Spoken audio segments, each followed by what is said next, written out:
I got the cash in the bag, stadium packed. Born a rock star in this life, gon' live it up on the attack. Baby, I'm bad, I just wanna get caught up in this life. I'm crazy, I'm mad, doing no cap. Only God wants you, better go live it up. Cash in the bag, stadium packed. Baby, I'm bad, yeah. Baby, I'm bad. I just wanna stay bad, stay mad. Chip on my shoulder cause they treat me like an outcast. I ain't gonna take that, stay back. I'll be swinging hard till the hits come in all caps. I ain't gonna lay back, pray that someone's gonna help me. Ain't nobody like that. I ain't gonna wait, that's all fact. Give me one shot and I'll never get the throne back. I'm sick of being cautious, I'ma go cause something, can't stop this. I'ma steal everybody's lane, call it shoplift. Sick of hearing everyone complain when they thoughtless. Taste the pain, it's like candy canes. It makes me go change into a better frame, into a better name. Society's insane, we all live for fame, yeah. Cash in the bag, stadium packed. Born a rock star in this life, gon' live it up on the attack. Baby, I'm bad, I just wanna get caught up in this life. I'm crazy, I'm mad, do it no cap. Only God wants you, better go live it up. Cash in the bag, stadium packed. Baby, I'm bad, baby, I'm bad. I got the cash in the bag, stadium packed. Born a rock star in this life, gon' live it up. I'm crazy, I'm mad, do it no cap. Only God wants you, better go live it up. Cash in the bag, stadium packed. Baby, I'm bad, baby, I'm bad.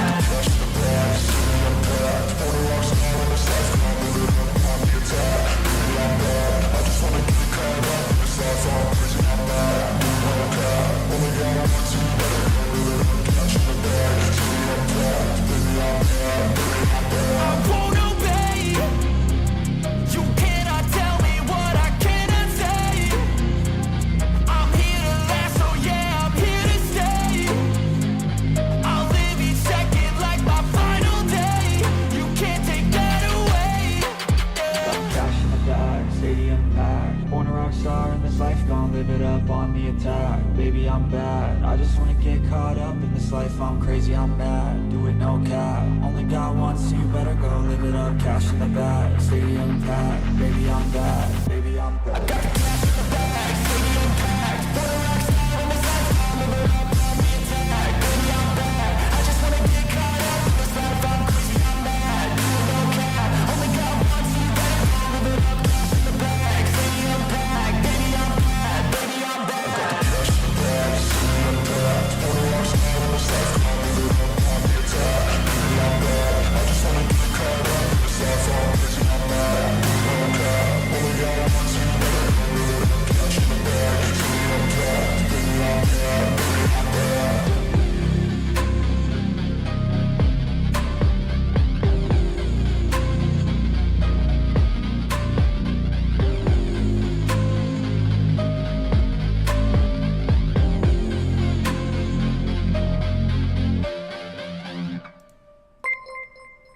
Thank you, Raina, for being a member for 23 months. Thank you. Hey, everybody. How are y'all doing? Are we doing good? Plants, I saw you out there fighting the good fight yesterday. Plants was choosing violence on Twitter yesterday. It was funny. Installing new sink in my kitchen, but got this in the background. Have a great stream. Thank you, John Bon Zombie. I always want to put the Z at the beginning. It's really weird. Yeah, Plants. That was funny. I was watching you fight. I was like, oh, look at Plants go. She fighting everybody. Oh, that was your first fight on Twitter? Well, good job. Good job, Plants. Good job. I'm proud. I am so proud of you. Aw, Plants. You're all grown up now. You had your first fight on Twitter. Hell yeah. 07's in chat for Plants. She's all grown up now. Girl's all grown up. I was fighting everyone on Twitter in 2020, 2021. I was in like 2019, 2020. Good God.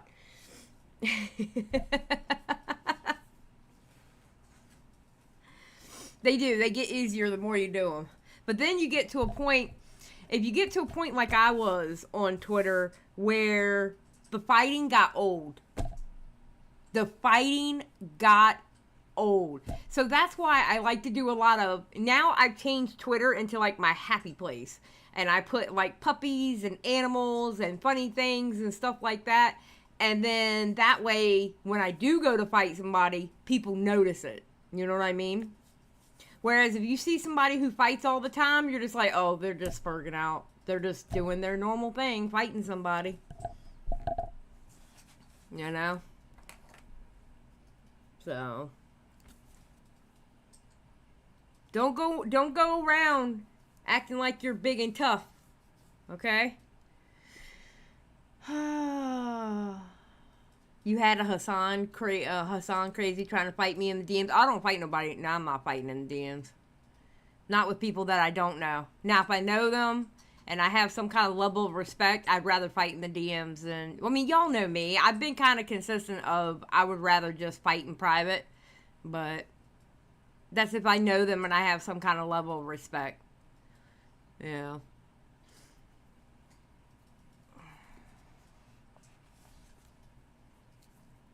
Oh yeah, people on Twitter are crazy. There's a lot of crazy people on Twitter. Okay, so, who knows anything about the In Praise of Shadows guy? Put a 1 in the chat if you know anything about In Praise of Shadows guy. Because I'm trying to figure out who knows of him. Okay, so Lauren, you've seen the video. Okay. Yeah, the video, now it's funny. It's funny. And we'll go over the thread after the video, but he cut out the whole Wendigoon part. So now the video is 2 hours and 45 minutes long. Whereas the original video is 3 hours, 20 minutes, and 26 seconds long. And that's what we're watching today. But we're not watching the whole video. I don't have that time in my life to do that. Okay. I think I understand why he went. Okay, so I stopped at chapter 4. I mean, the Wendigoon part. Because I believe that only had 4 chapters. And after watching the video last night, because I had watched the Wendigoon part before, so I didn't finish the Wendigoon part last night. I think I figured out why he went after Wendigoon. I really do.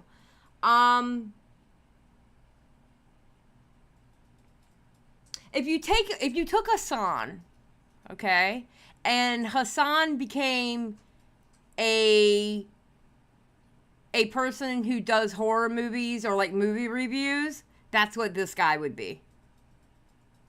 He's like literally the Hassan of horror movies reviews. Literally. He cut out the Wendigoon part, Lorian.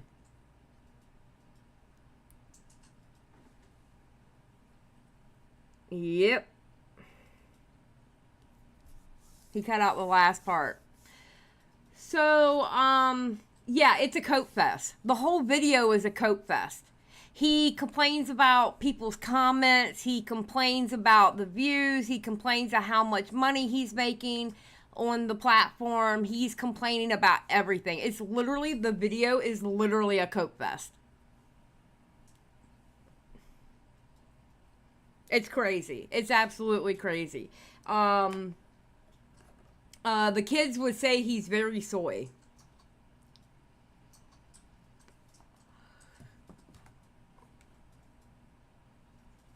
So, yeah, no, it's very pathetic. So what we're going to do, because after watching it last night, I made a tweet. Hold on. I made a tweet. Oh, thank you for the retweets, everybody. Thank you, niece. And boom, live now. Awesome. Thank you, guys. I appreciate you. All right. I made a tweet last night, and I said, and this was at 2:30 in the morning. I said, you know, I just watched the Bad Conservative Horror Movies video, the one before he edited out the Wendigo part, and I just noticed something. Here's a hint. Chapter 2 is the explanation of Chapter 4. Chapter 4 was Wendigoon, okay? And why that even came out. LOL, I'll explain when I go live. Night, y'all. So what we're going to do is we're going to watch Chapter 2 and Chapter 4. I can tell you now, Chapter 1 was he had a bad time at a convention. The convention had Kevin Spacey in it, and he was basically upset that people were having fun at the convention with Kevin Spacey at it. Because nothing else apparently was at that convention, and how dare anyone have fun. That's basically Chapter 1. No need to go over it. Chapter 3, he was just talking about bad conservative horror movies. He complains about another creator, and he complains about comments for it starts at 58 minutes and it ends at 2 hours and 44 minutes. And most of it is complaining about comments he gets under his videos.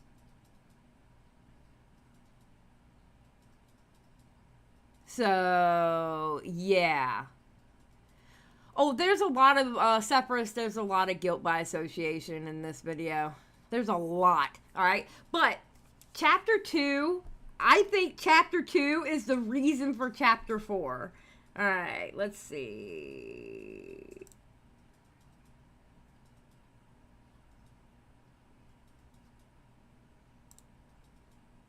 Yeah. No, come on. All right, we'll start it here. And... oh, God, can I go 1.5 with y'all on this? I think so. I think I can go 1.5 for y'all on this. All right. Put a 1 in the chat if y'all are ready to watch this.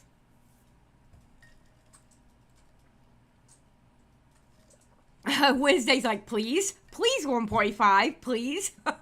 Yes, I'll do 1.5. I watched it at 2 times speed because I was like, this video is over 3 hours long. I'm not sitting here for 3 hours at 2 o'clock in the morning or 1:30 or whatever time it was. So I watched it at 2.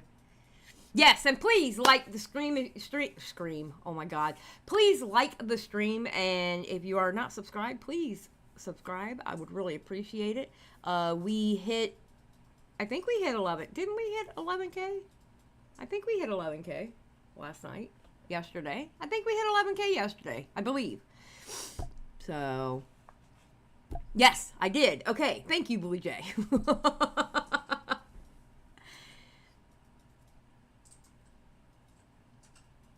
No, I don't think so at all, Axis. I think I think it's more of a personal issue with him. I think he's using, okay, here's the difference, Axis, and I can understand what you're saying. I can understand. Axis says, I'd say Chapter 1 is the reason for Chapter 4. A guy whines about people don't like his politics and how his bad takes killed his YouTube career, then proceeds to apply politics, another richer creator. Okay, Axis, Axis, you could be partially correct. But I think what you said in there has to do with Chapter 2.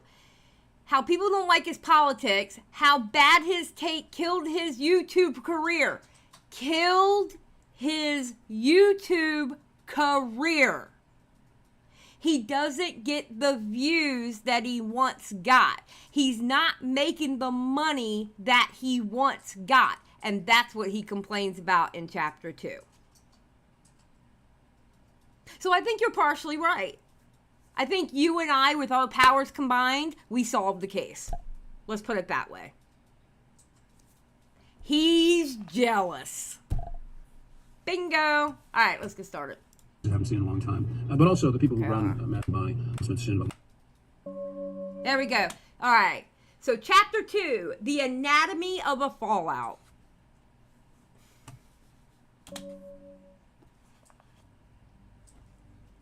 I'd like to talk to you about the worst week of my life. So, January of 2022, okay? I made a video about The Hills Have Eyes that went very badly. And I've never really spoken about this or even really addressed that it was a thing, except for maybe just a couple of times on Twitter. I guess when it happened, I just hoped that it would eventually disappear, but it never has. And I think that we should start here by addressing the elephant in the room. Okay, so his Hills Have Eyes video was his downfall. Okay? Now, this is his own words.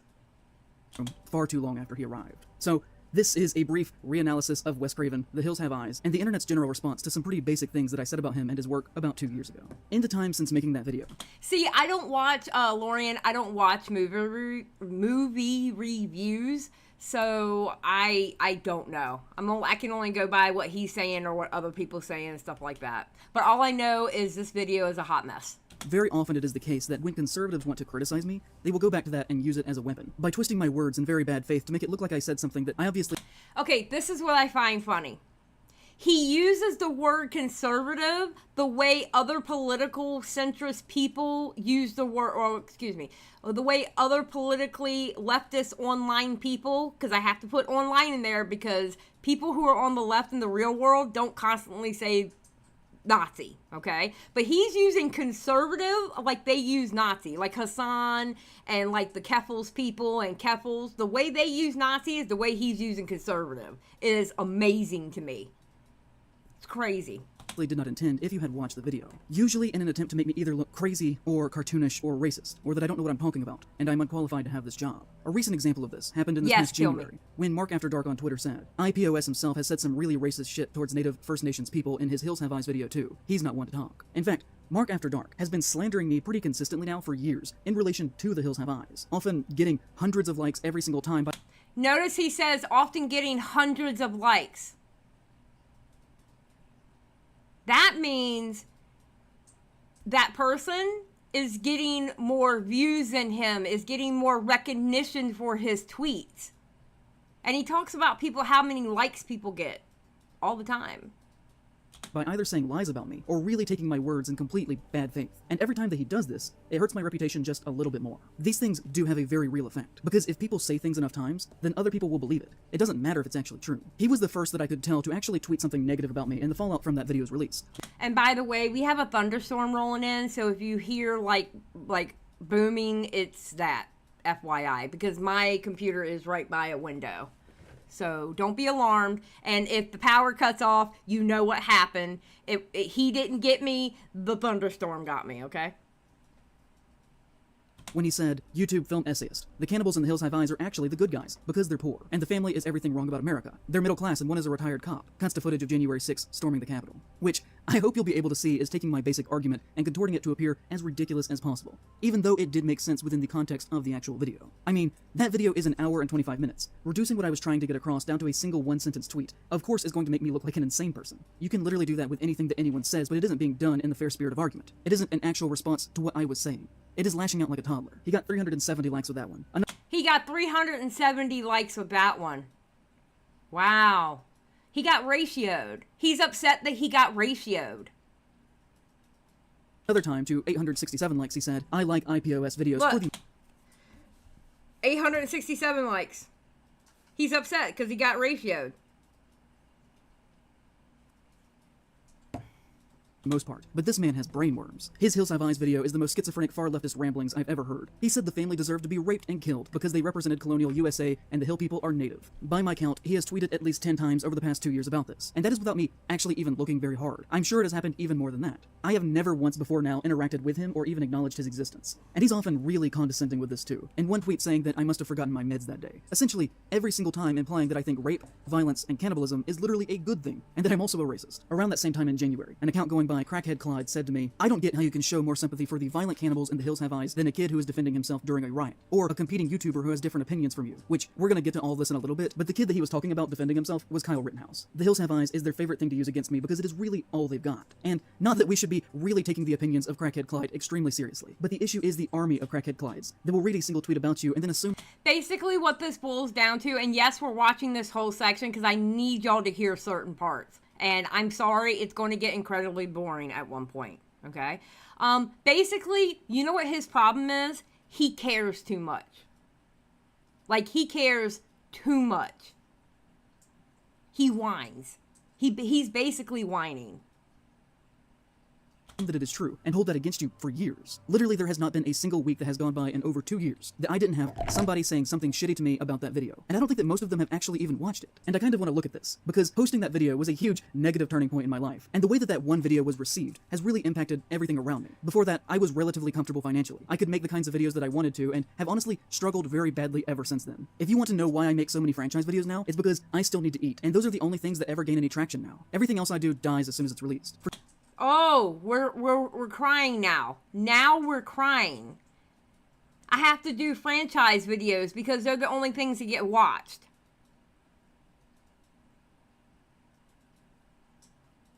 For transparency, this is a graph of my total lifetime views on my channel, and this is the point where I posted The Hills Have Eyes. There is a clear delineation before and after me making. You know what it looks like? Alright, so pretty much he popped off in like 2020. It kind of looked like he balanced out. To me, it looks like he balanced out. Because, okay, so that's where he put the red line. Look, it's about the same. And he has a spike here. Spike here, spike here, that's a little bit above that. It looks like he balanced out. He had a couple of hit videos, but now he's balancing out. Bro. It's not like he went from there and then it goes down. It literally like balances out. Of my total lifetime views on my channel, and this is the point where I posted The Hills Have Eyes. There is a clear delineation before and after me making that, and at least from my perspective, I'm not really sure if that response was entirely fair or justified. I don't think that as a person I deserve that based on my performance in that one single video. I understand that I am not entitled to your time whatsoever or anything like that. I'm just a guy on the internet. But if you stopped watching me over the public reception to that one work, then I kind of want to talk about that a little bit here. Because there's not an insignificant amount of people who frequently say untrue things about me, and in the long term, it has kind of ruined my ability to make a living doing what I want to do with my own work. And all of this has been built on a misconstrued idea of what I was actually talking about. Okay, so for anybody who wants to make YouTube a thing, all right? If it wasn't for my husband, I wouldn't be able to do YouTube full time. There's no way. Okay? I make good change. I make good change for the size of my channel. Don't get me wrong. I'm not complaining. I make pretty damn good change for the size of my channel. But I'm also privileged in the fact that I can stay home. And my husband doesn't, you know, like, I don't have to go and get a job. You know, what I make here provides enough for me. I am very privileged in that way. Very few people are lucky like that. Very few people. Not everyone can pop off and make tens of thousands of dollars like a month. You know? Okay, yet true. Just get a side job and stop attacking your audience. I thought you were talking about me there for a second, Kay, because you know I attack y'all all the time. I was like, oh, Kay coming for me? Kay coming for me? But no, I know who you're talking to. No, but seriously, that's the only reason why I can do this during the day. You know, before, you know, me and my husband talked and we decided I would stay home, I would work 10 hours a day, come home and stream. You know, very few people are going to make the money to make it. And here's another thing too. Even if you are, oh God, even if you are, making a lot of money on YouTube, you're not guaranteed you're not guaranteed every month you're going to make that money. YouTube is not a guarantee. We have seen it time and time again. YouTube might decide one day, oop, we don't want your channel making money anymore. We're either going to get rid of it or we're going to demonetize you. You know? YouTube is not guaranteed. And it definitely fluctuates. You might make, I don't know, let's do easy numbers. You might make $5,000 one month, and then the next month you may make only $500. You never know. You absolutely never know. But before we get to that, let's take a look at some other movies made by Wes Craven, so that we have proper context to actually talk about The Hills Have Eyes. Because Wes Craven was undeniably an extremely left-leaning filmmaker, who infused that into practically all of his work. He is probably about the most leftist mainstream horror filmmaker. Yes, 2020, yes. 2020 was the panini, and everyone was at home. And a lot of YouTube channels started in 2020. And you know what people were doing? People were sitting at home watching YouTube. So everybody's views who made videos and stuff like that were fantastic in 2020. And then they started dropping off in 2021. Dropped off more in 2022.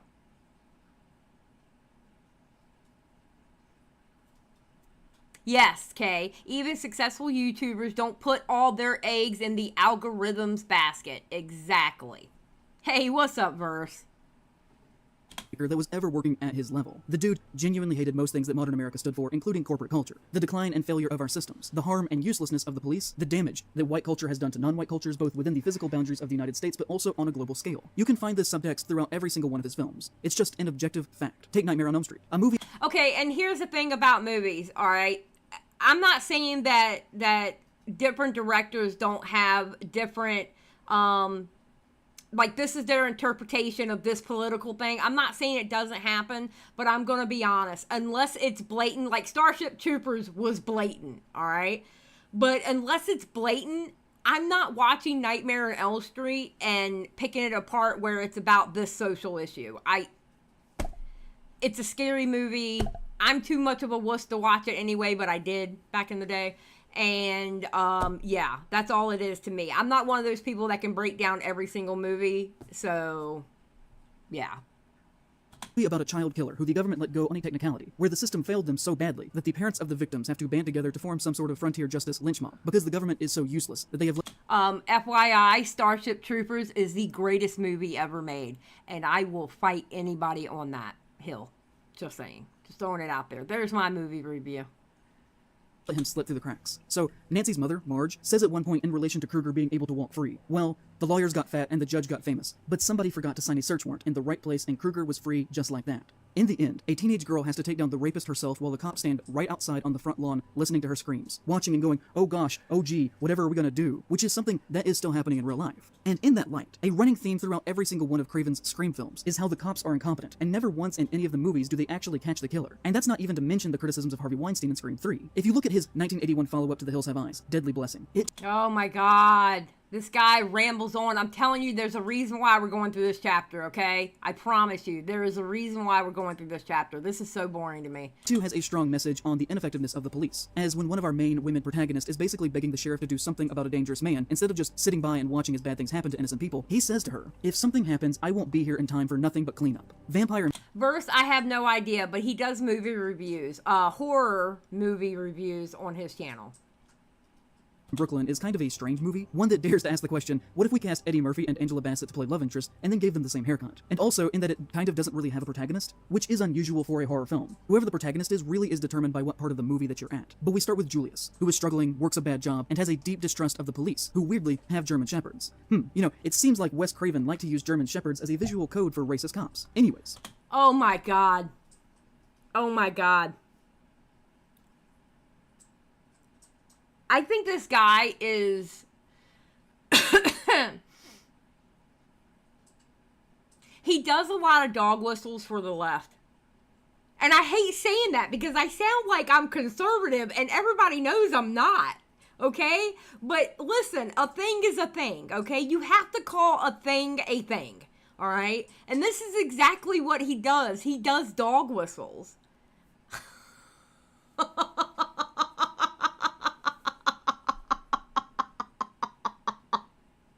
Listen, don't let my rumble fool you. I am not a conservative, but I mean, a thing is a thing, man.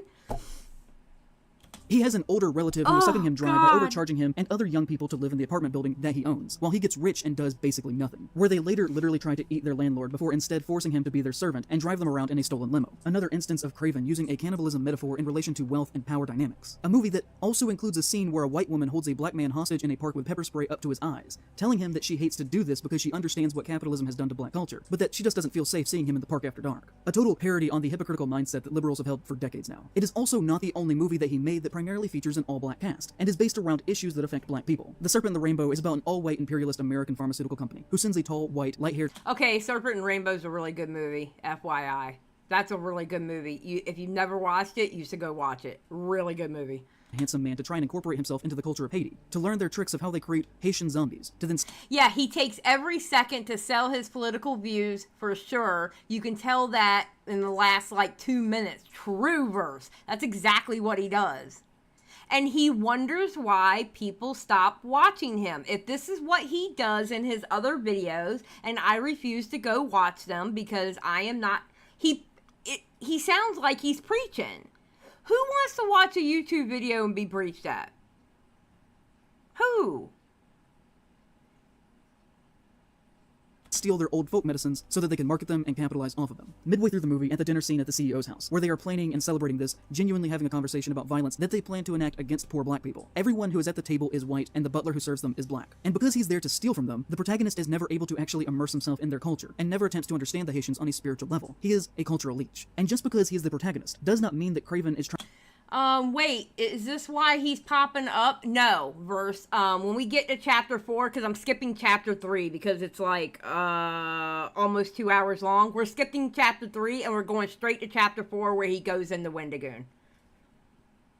Trying to paint him as a good person, just like with the family in The Hills Have Eyes. In fact, just like The Hills Have Eyes, Craven is using Serpent and the Rainbow to show a very complicated situation, where both sides have strong issues going on, as the black political antagonists of the film are using excessive violence and fear to politically control their people through police force. Everyone is painted in shades of gray, but Craven clearly does not think that our protagonist is actually a good person. The People Under the Stairs follows a black child who's being evicted because his family cannot pay their rent and his mother is dying of cancer, which results in an adventure that leads him to learning that their white landlords are secretly BDSM, racist, serial killing, incestuous siblings who got into the landlord business to be able to still inflict pain in their non-killing hours. It is not a stretch to suggest that the man who made a movie about landlords being evil, racist monsters who are going to be killed by their community would have some other things to say about the systematic economic problems in America and how it relates to racial history.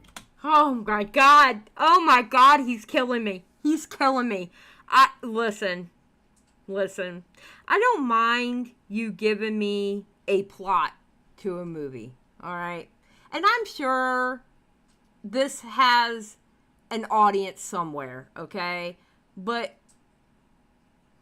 if this is how his movie reviews goes, it really seems like he preaches at people. Come on now.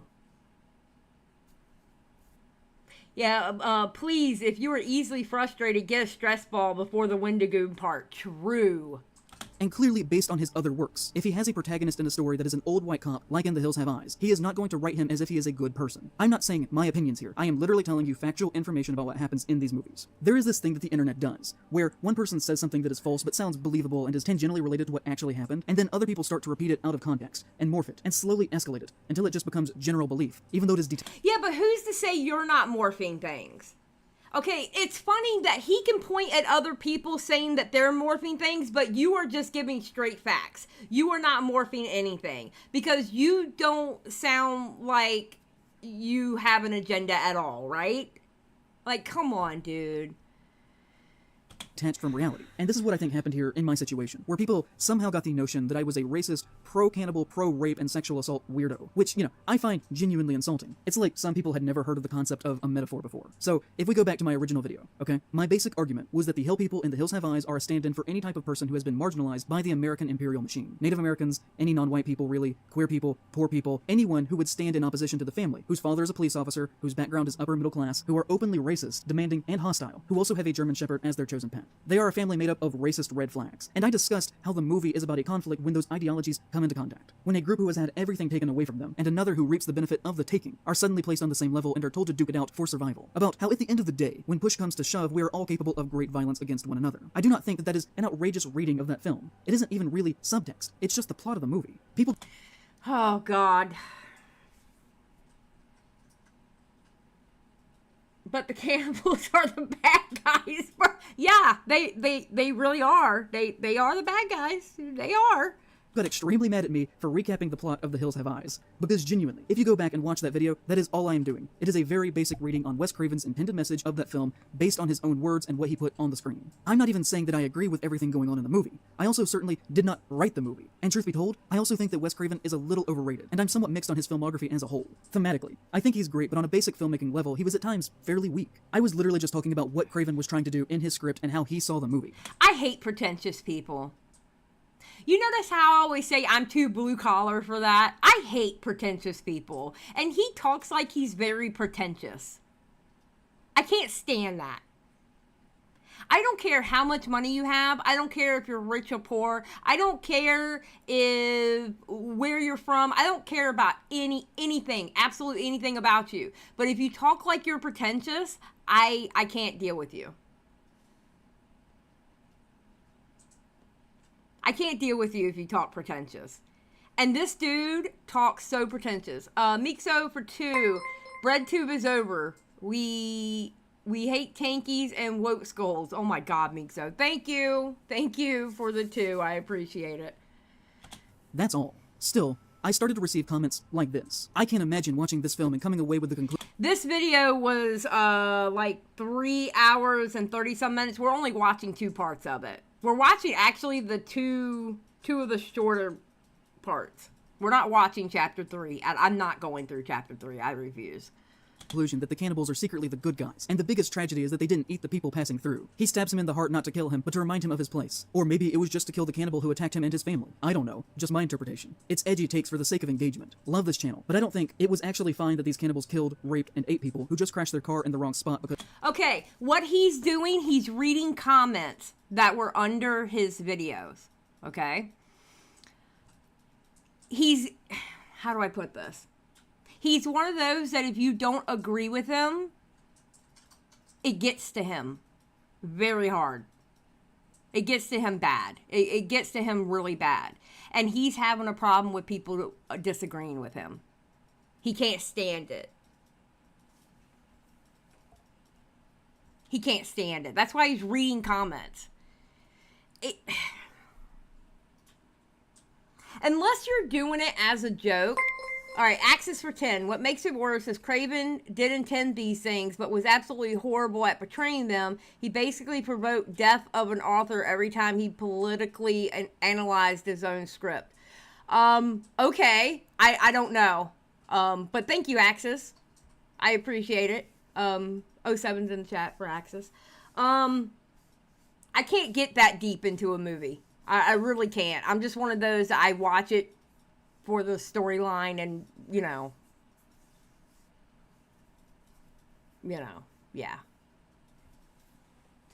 But anyway, what was I saying? Oh, yeah.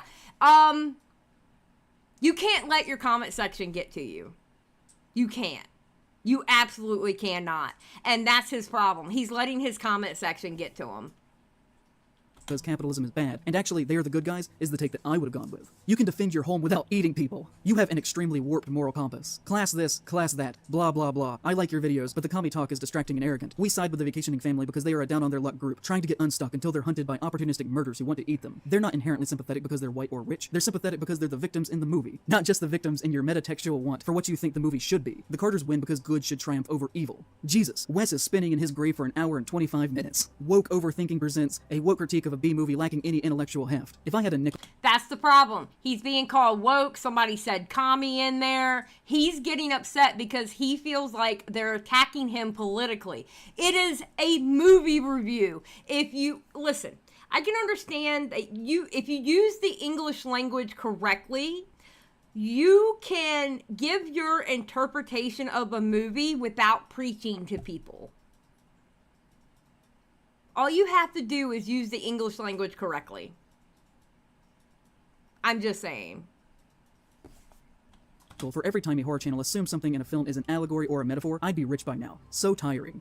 I think this dude is gay or some. He can't go a video without mentioning disrespect towards them folks. Also, the hillbillies are cannibals. How are you gonna sympathize with them? Had to stop watching at 15 minutes. I think you're viewing the film through a modern woke lens, and you're really stretching the themes to fit your personal bias. Really hard to take you seriously now. Just because you're a... Okay, bro, do we really have to go through all these comments?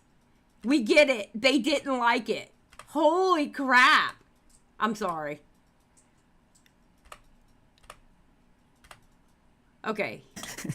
Okay, here we go. I despise your political Oh my analysis of this God! film. Calling police officers, No! people who put their lives... Okay, they didn't like your review. 18 minutes in, and I had to stop because it really is an unwatchable video. Oh my God. Incredibly sad because I enjoyed what you want, and I really saw their socio... Or is it only okay? And so all seem to be lost in a pretty bad... Sadly, you seem to be in a pretty bad place right now. Your so-called anatomy is full of hate and cynicism. I hope you'll get better soon. Buddy, maybe leave out the half-baked race baiting and focus... That's all it is. That's all it is. He's complaining. Okay, maybe he regularly talks mental here. thing that I'm convinced that everyone who works long-term on the internet has. And I know that that was a lot of hateful comments to read back to back to back, but I'm just trying to communicate what it is like having the never-ending barrage of the internet saying bad things to you on a daily basis that are not founded in reality. Don't read your comment section. Once you get to a certain point at YouTube and you get to a certain amount of views, stop reading your comment section. Especially if you know it affects you that bad. Stop reading your comment section. He's mauling. He's mauling over his comments. He's absolutely mauling. What was really distressing to me, though, in this time, is that I slowly started to watch it leave my comment section, and just became an accepted idea about me outside on the internet at large. Someone on Reddit in this time said, "I like In Praise of Shadows a decent bit for horror analysis, but his video on Hills Have Eyes is such a wild case of tunnel vision that even his normally receptive..." I mean, he's saying all that like Wendigoon doesn't have people... Yeah, exactly, Alice, but you know what? He jumps into the fray, too. But it's okay. Okay, see, here's the problem. This is why I'm calling him the Hassan of horror. Okay? It's bad when it's happening to him, but he can add to the discourse to Wendigoon. It's okay towards Wendigoon, and he gives you keys. He gives you key points as to why it's okay to Wendigoon. And the reason why I had y'all watch this chapter is because of what he complains about and then turns around and what he says about Wendigoon. audience calls him out on it across the comment section. He digs into this interpretation of the first film as a critique of modern society, where the... I don't care about the video. I don't care about... wild interpretations of the thematic meanings of art, regarding the use of metaphor in the film. And I know I'm including a lot of examples in this section, but I'm just trying to communicate exactly how in this situation I said one thing, and then it got misconstrued as another that slowly eroded people's view in my writing and their trust in me, which has made the past 2 years a very dark time in my life. And on the notion of... So the past 2 years have been a dark place in his life because of the comments that were written under his video and what people were saying on Twitter. Bro. And here's the thing. Here's the thing, guy. You reading out all these bad comments is not a good look because it looks like you're mauling and seething. And mauling and seething is not the way to win. You either stick your middle finger up and say, you know what? Fuck all y'all. I'm going to keep doing what I'm doing. Or you just completely ignore them. And you know what? Love the hate watchers. Because the hate watchers still put you in the algorithm. But that's what you have to do. You either have to ignore it or stick your middle finger up in the air and go, you know what? I'm going to keep doing what I'm doing. What you don't do is spend 20 minutes and in the one section, 45 minutes reading bad comments. That's what you don't do. Because you look like you're crying. You look like you're whining. You look like you can't hack it. refusing to address something. That is something that gets said a lot about critics and YouTubers in general, that if something wasn't directly mentioned, then it must be obviously a refusal to mention it, or a massive oversight that must be pointed out by the commenter. Neither of which are true in this instance, or in most instances that assertion is ever made. You don't work on a project for 100 hours and then just accidentally forget to include something. I assure you that thought was put into the words that I was saying. I incorporated all forms of violence into one for that video because the metaphor of the movie is about aggression and revenge, whether that be sexual, outright physical, or even eating the victims. All of them to the hill. This is, hold on, I have to go back to his channels. His channel name is In Praise of Shadows. Or people call him iPOS. Ooh. Oh, I can play with that name in the title. Ooh. Hill people are expressions of forms of revenge, one and the same. It literally makes no sense to talk about them as if they were three different things within that context, because as far as the movie is concerned, all of the violence falls under the same blanket of metaphorical rage. It would only take up time to not actually end up saying anything that I hadn't already said. And if I went down a list and addressed every single act of violence individually, that just would be pointless. And also... And it was pointless to go through all these bad comments. This whole section is pointless. The whole section of you reading those comments is pointless. Oh my God, bro. I'm not going to tell you to stop making content because I'm not going to tell somebody to stop making content, but maybe you need to reevaluate how you do your content. And maybe you need to reevaluate whether you should even be reading those comment sections or not. Like, maybe you should just stop reading the comment section. and learn how to ignore it. And I can tell you from personal experience, it's hard to ignore the comments at first, but once you get used to doing it, and then once you realize, wait a minute, I don't care what these people say. I only care what, if it's, how do I put this? If it's good criticism that I feel like they're not being nasty about it, or they're like, hey, Xylie, maybe you should try this, or something like that, okay, I take those definitely in consideration. But if people are being nasty and you feel attacked in your comment section, just learn to ignore it. Or guess what? YouTube has a tool where you can block certain words from your comment section. It is amazing what you can do on YouTube. And you know what? You can even block emojis. FYI. I learned that too. Just saying.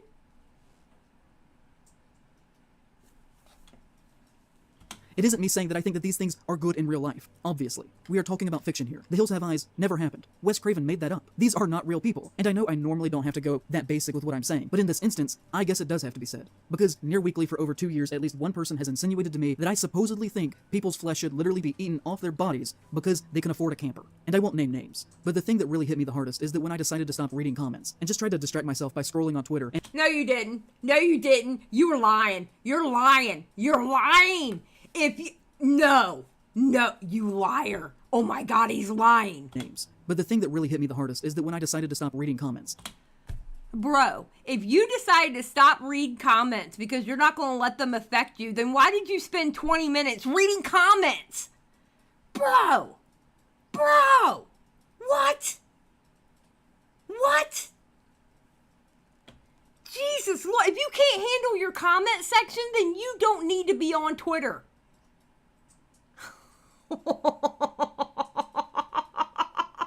Twitter is hell. Anybody who knows anything about Twitter should know that Twitter is hell. God.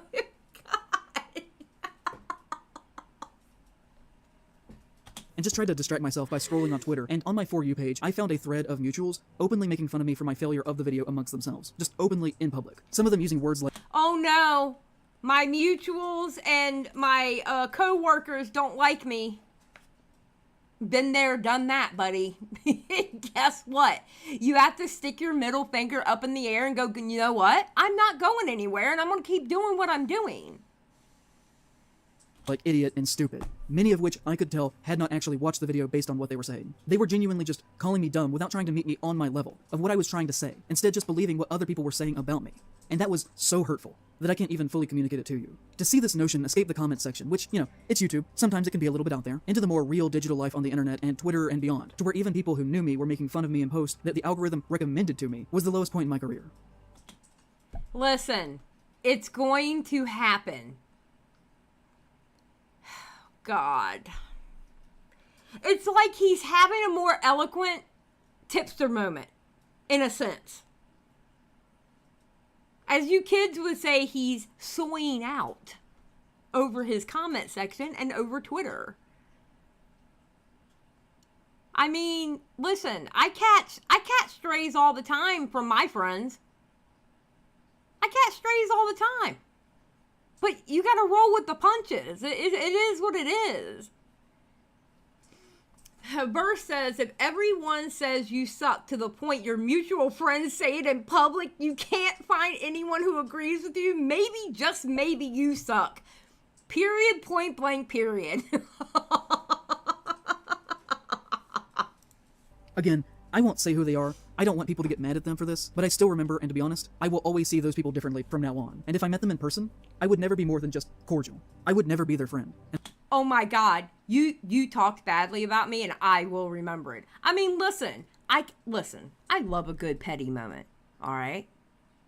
I remember in the back of my head, I keep key moments in the back of my head, so one day, I can use it, okay? I like a good petty moment. There's nothing wrong with being petty. But when it gets to a point that you're complaining about it and calling it the darkest moments in your career, bro.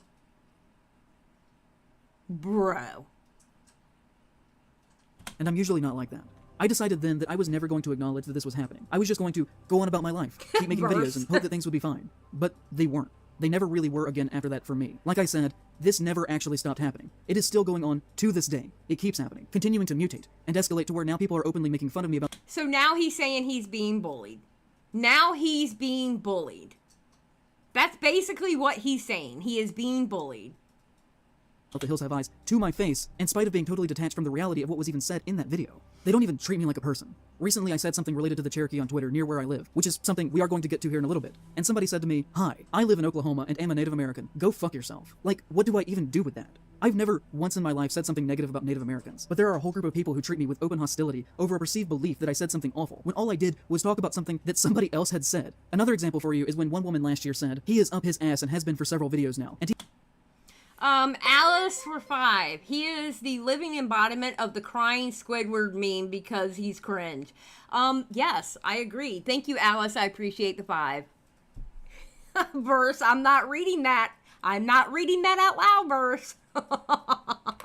somebody else had said. Another example for you is when one woman last year said, "He is up his ass and has been for several videos now," and he apologized rape in media as art. What do you expect of someone who calls himself an artist on every video? And now, I normally have a rule for myself of refusing to engage in purposefully combative comments, but this one made me really mad. And I said back to them, "I can assure you that I have never done that. That accusation is disgusting to me, and putting those words in my mouth is in extremely bad faith." To which she said, "I wouldn't make that accusation if it wasn't something you have done. Either way, you sadly became full of yourself, mourning over your poor artist soul and drowning in self." Okay, honestly, this person is spitting right here. Either way, you sadly became full of yourself. Well, this video shows he's very full of himself. Mourning over your poor artist soul and drowning in self-pity. This right here, this person, this queen, I want to say queen, is spitting right now. They spitting. Jussie, thank you for the 5 gifted memberships. I appreciate it. Thank you so much. That's very cool of you. Hey, listen, while those alerts are going off, I'm going to go grab myself a drink. I'll be right back. Thank you so much again.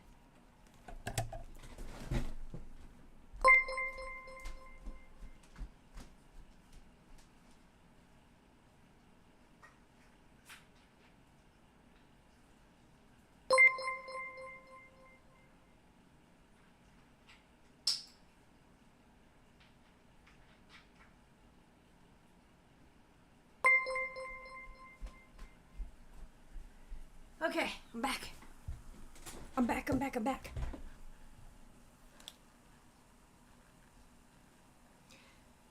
Okay, we're almost done with this section, by the way. I mean, I might have... Oh, God, I can't remember. Yeah, we're almost done. Pity. And slowly, some people got the idea that I was just some crazy person with outrageous fringe views who shouldn't be taken seriously by this unjustifiable snowball of a reaction to me saying that maybe Wes Craven liked to write horror and metaphors and enjoyed using visual shorthand symbols within his work, which... Verse, wait until we get to the Wendigoon part. You're gonna flip your shit. You're literally going to flip your shit. In this chat, you're going to flip your shit when we get to the Wendigoon part, which is going to be right after this part because I'm not doing part 3. Is what most people who write horror do, and that maybe he used Native American visual codes as his narrative symbols, which was very heavy-handed, but also was commonplace in the 1970s. I said nothing that was either groundbreaking, or new, or outrageous, or even original there. If anything, I was doing a basic recap of the history of criticism that has already been said 1,000 times before me, just to get past the first movie so that I could talk about the sequels, which is what I do in basically every single franchise video. That is the format. If you go back and look at all of those videos, they start with a basic overview of the first movie, followed by a more in-depth coverage of the less talked about sequels. Okay, I'm done with this section. Alright, so... what were the key points that I'm talking about from this section? Okay? He doesn't like the bad comments. He's getting bullied. He's not making as much money. I think in this section, he also talks about this is the reason why he pushes his Patreon so much. Because he's not able... You know what? Oh, God, I don't remember exactly where it was. Hold on. That is why I make those videos. You can't say fourth movie message that I used to say back then. But now I think with more skill than I used to have, with higher production values. And now, every time I make, started with The Hills Have Eyes. 2 to 3 minutes of posting a new video to see how long it takes him to whine about the racist page, to which he said in return, and I don't really think that that's fair. Almost had to stop making videos since then, has been almost monthly. I've barely been able to keep this afloat. There you go. Alright, here we go. I want you to hear this part right here. Alright, because this is my other key point. The amount of times that I've almost had to stop making videos since then has been almost monthly. I've barely been able to keep this afloat. I've paid my rent late most months for the past year. The cruel and untrue things that you say about another person do. If YouTube is not giving you enough money to pay your rent on time, then you need to at least go out and get a part-time job or something to supplement the income, because it's not worth it at that point. No, Burst, we're not watching the whole video. I'm only doing 2 sections, and they're the 2 shortest sections, okay? But, all right, let's continue. Barely been able to keep this afloat. I've paid my rent late most months for the past year. The cruel and untrue things that you say about another person do in fact have direct impacts on them and the way that people culturally see them. It's why I've pushed my Patreon so much in the past year, even though I know it's annoying as fuck to do, because it is literally the only resource that is keeping this thing going after what happened. And you could say there's other contributing factors that led to the decline over time. It is true that views have gone down for everyone, but if you look at the hard data, there really is a clear line here with The Hills Have Eyes. Yeah! It stopped like right here. You have plateaued. That's what a plateau is called. It literally plateaued. Look at it. All right, 2020, Panini time. Look what happened during Panini time, all right? And then it went down, and you have plateaued. Bro! I had just come off of one of my biggest hits ever with In Defense of Nicolas Cage, and then my next video after Hills, still to this day, only has 73,000 views. And I just personally believe that there has to be something that caused that kind of shift. And you know, I know that people have the right to say whatever they want about me, and that maybe it is foolish for a creator to try and fight back against a public response. I have said many times that once you release something, that it is public and no longer fully yours, and I still believe that. But at the same time, I do think that a conversation around a work or topic can be wrong or even misguided, which I obviously think happened here. But you're not helping by reading mean comments and crying about being bullied, okay? Listen, take it from me. I know I only have 10K subscribers, okay? But believe me, and I was lucky enough to learn this early in my quote-unquote YouTube career, I guess you want to call it, okay? Don't cry about being bullied. Your best bet is either lean into it as a meme and let them know it doesn't affect you, or completely ignore it. Literally. Okay, 11K. Excuse me. That's right. I'm sorry. I moved up by 1K. 11K. Okay? Thank you, Henrietta. But seriously, that's the only thing you can do. Okay. So, the key points, he was bullied, he was getting mean comments, his friends were being mean to him on Twitter, and he'll never be their friend because of it. He's not making the money that he once was. Money. He has to push his Patreon. He been paying his rent late, etc., etc. Okay? So then he goes into chapter 3, and it's called Bad Conservative Horror Movies, and he complains about another creator, he complains about AI in a movie, and he complains once again about comments. Boom, that's chapter 3. Alright, chapter 4 is where it all goes downhill. Hold on, I'm trying to get the... Chapter 4 is where it all goes downhill. This is when we start to get into Wendigoon. And this is the part that he cut out. He cut out from 2 hours, 44 minutes, and 46 seconds, and on. This movie does not take sides politically. Chapter 4, Wendigoon. This... I'm going to go ahead and say it. I'm just going to go ahead and say it. This is the most brain dead take I have ever seen in my life. Oh, Verse, you're going to call him more than that when we get through this. This gets bad. This gets really bad. If you're not aware, Wendigoon is a horror conspiracy theorist YouTuber with several million subscribers. First of all, he has more subscribers, 3.64 million, versus this guy's, what is he, 300, 700, what is he? 396K, okay? That, as you will hopefully come to see, should not be seen as the wholesome, southern-friendly dad persona that he has publicly constructed around himself in the past several years. And that, like many people who talk about being Christians as much as he does, has a dark past with deep ties to far-right extremism. On a base level, his work has never been of personal interest to me. We share a similar focus on topics that we like to write about, but our similarities basically end there. I have no need or desire to hear 5 hours of opinions on Blood Meridian from a 21-year-old millionaire. From a 21-year-old millionaire.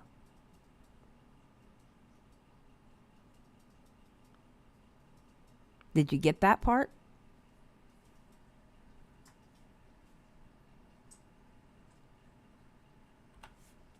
In there. I have no need or desire to hear 5 hours of opinions on Blood Meridian from a 21-year-old millionaire.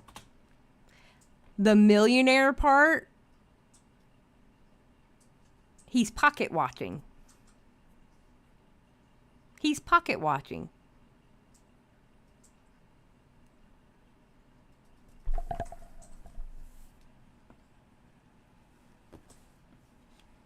Who got famous around the age of 19. And I know that is probably the most boomer thing that I've ever said. Apologies for that. But I say that to argue that I really do think that there are some works that are really not intended to hit the right way until we are older. There are some works that fundamentally will not be understood by you if you are wealthy and have always been upper class your entire life. And this may all sound condescending, but that doesn't stop it from being somewhat true. I don't mean that to think that you shouldn't be able to say or publish whatever you like at any point in your life. You're obviously free to do so. And I also don't want it to be seen as if I'm talking down to young people, because I'm not. Politically, they are frequently the most with it, and their voices should be heard on issues that pertain to them. They are looked down upon too often in our culture. What I'm talking about here pertains to the very act of writing itself. And with that... No, I agree. Wendigoon is 24, yes. Perspective. And I don't know if you can actually really truly be a good cultural critic with a voice that has a definitive perspective, without several years of genuine, independent, lived experience away from the home that you were raised in. And in his case... Okay. So you mean to tell me, just because somebody has money and success, they don't have the right to talk about anything? Who are you to tell somebody they don't have the right to talk about something? Do you know that's just as bad as the people who, like, the far-right conservatives who talk about, like, illegal immigrants don't have the right to basic human rights, etc., shit that you probably fight for, being that you're extreme left? You're doing the exact same thing. Like, how can Wendigoon not have... He absolutely can have a voice. He's a human being.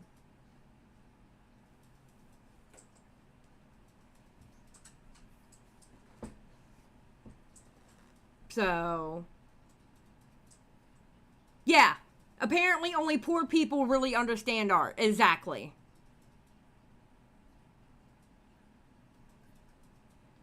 Yeah, he sounds like... That's exactly what he sounds like. He sounds like he is literally part of r/YouTube drama. Yeah. He sounds like he's from r/YouTube drama. Yep. He became exceptionally wealthy by the time that he was 19 or 20. And so if you leave the home and immediately become famous and rich, without having to ever actually truly struggle, can you be considered to have ever actually had lived experience at all that would qualify you to give criticism on works of art about the experience of average and poor people? Who are you to tell him he can't... Bro. Yeah, he's not allowed to have an opinion. Apparently, Wendigoon is not allowed to have an opinion on any kind of works of art because he's successful. You're jealous. Access for 5. He should make an OnlyFans. He's already shown the internet his whole ass with this video. Access, thank you for the 5. That is a very true comment.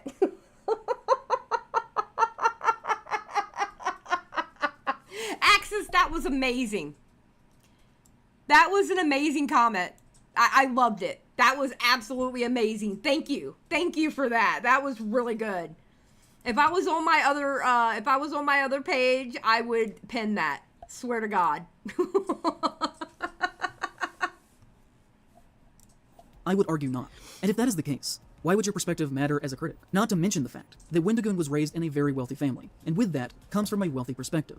He himself has inadvertently admitted that his family at one point had millions of dollars, when he said once on stream, "Would you believe me that when my dad was young, he used to be in an organized crime gang, and is now a Sunday school teacher? Very wild life that guy's lived. He was in an organized crime gang that my grandfather ran. A lot of bad things went down. They got investigated by the FBI. My grandpa went to jail. My dad had to testify, and tried to take up the business. The business fell apart, and he ended up losing millions of dollars to the state." Henrietta, thank you for being a member for 10. Don't worry, this guy is allowed to give his entire opinion because he is broke and unsuccessful. True. Okay, so Wendigoon's dad lost everything, found God, became a Christian, and is now both the best man and the best Christian I ever met. So his dad had a sordid past. He lost millions to the state. I mean, bad people can't turn around and become better people? Is that what you're trying to say? What are you trying to say here? Lost everything, found God, became a Christian, and is now both the best man and the best Christian I've ever met. But also... Yeah, but when did he lose everything?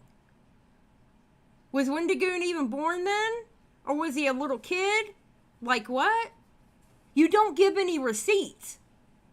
Listen. Stick to your movies. Drama is not your thing. You are horrible at this. I'm not even here to criticize his body of work. I think his videos... Yes, why is he quoting him and not using clips? Exactly. He's not giving receipts.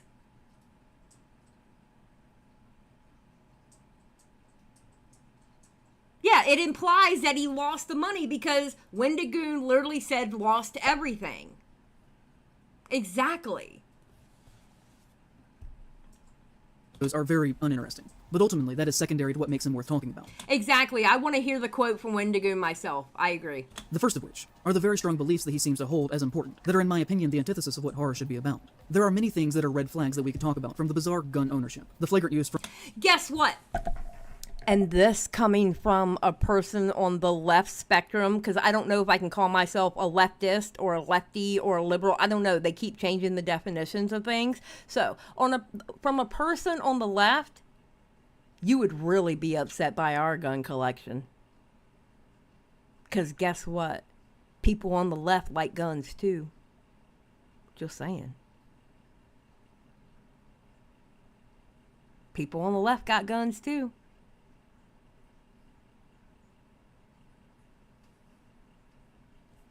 You know what, Trent? I do feel politically homeless, not gonna lie.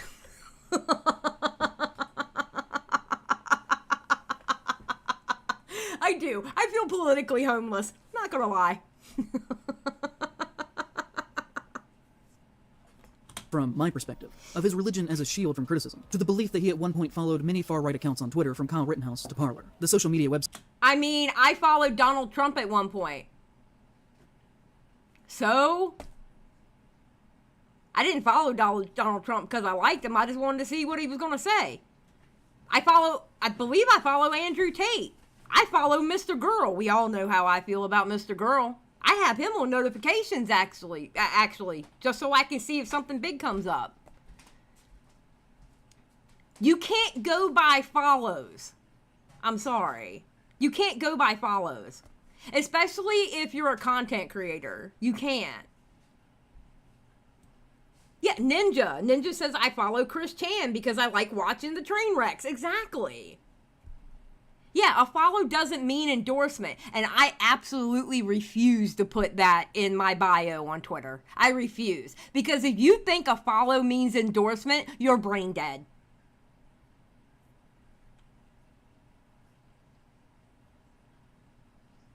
Site where the January 6th insurrection was in part planned. People said, oh, he only followed them. But that doesn't mean that he agrees with them. But there are screenshots of tweets that may have been deleted, that clearly in my mind show a support to Rittenhouse. Although, since I did not take these screenshots, they do have to be taken with a grain of salt. Okay, alright, I'm sorry. I'm gonna have to get political for like a half a second here. God, I feel like Tommy. You do know that the media lied to us about Kyle Rittenhouse, right? Because I used to be outraged about Kyle Rittenhouse until the truth came out. I, too, was enraged about Kyle Rittenhouse because the media literally lied to us about Kyle Rittenhouse. I'm going to go ahead and say it. They lied to us. That was my moment when I realized that the media lied to us. That was my moment going, oh my God. Those people who were complaining about the media, they were right. They were actually right.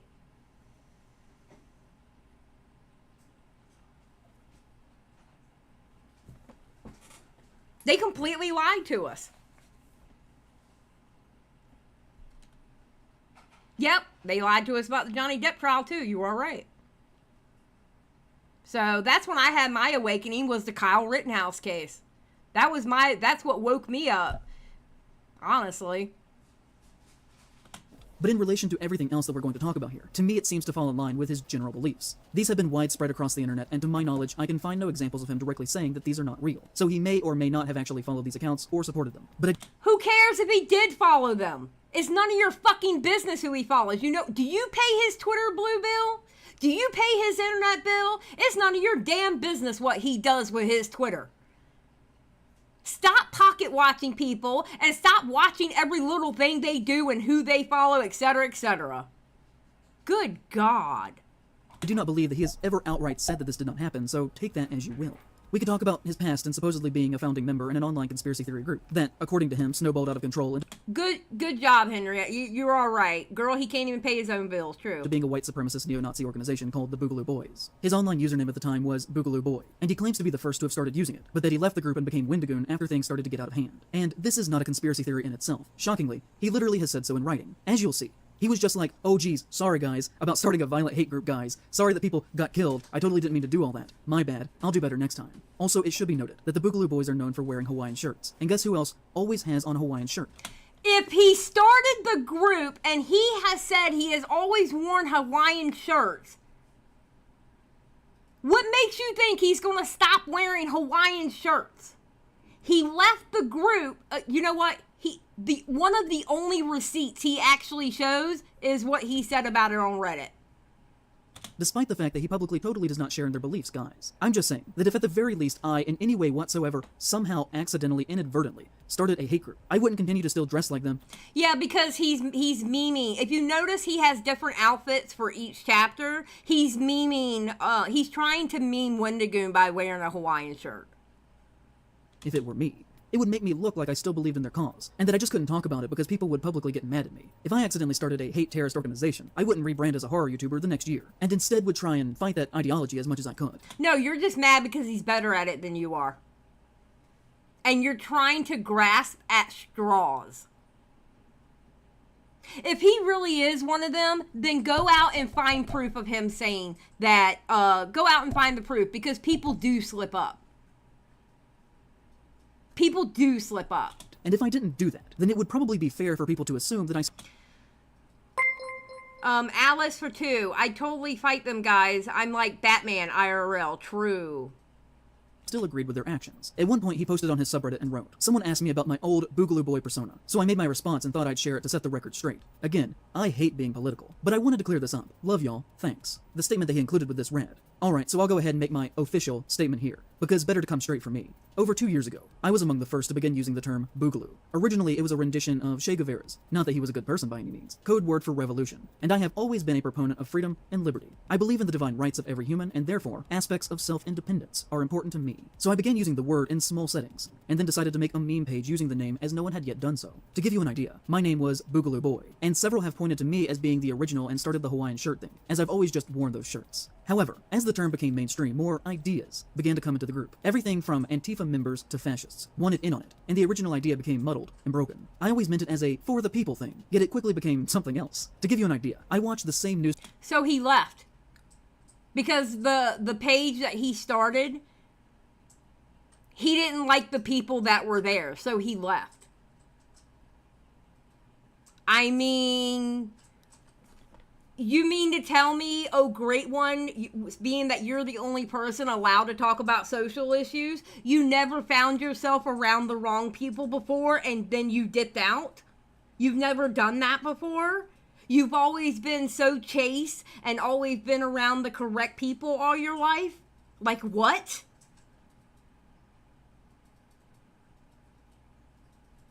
I mean, my God. You can go to my earlier Twitter. And listen, I'm not proud of what I used to do on Twitter. I'm not proud that I was someone who would tone police people. I'm not proud of that at all. It's still there because I own up to how I acted.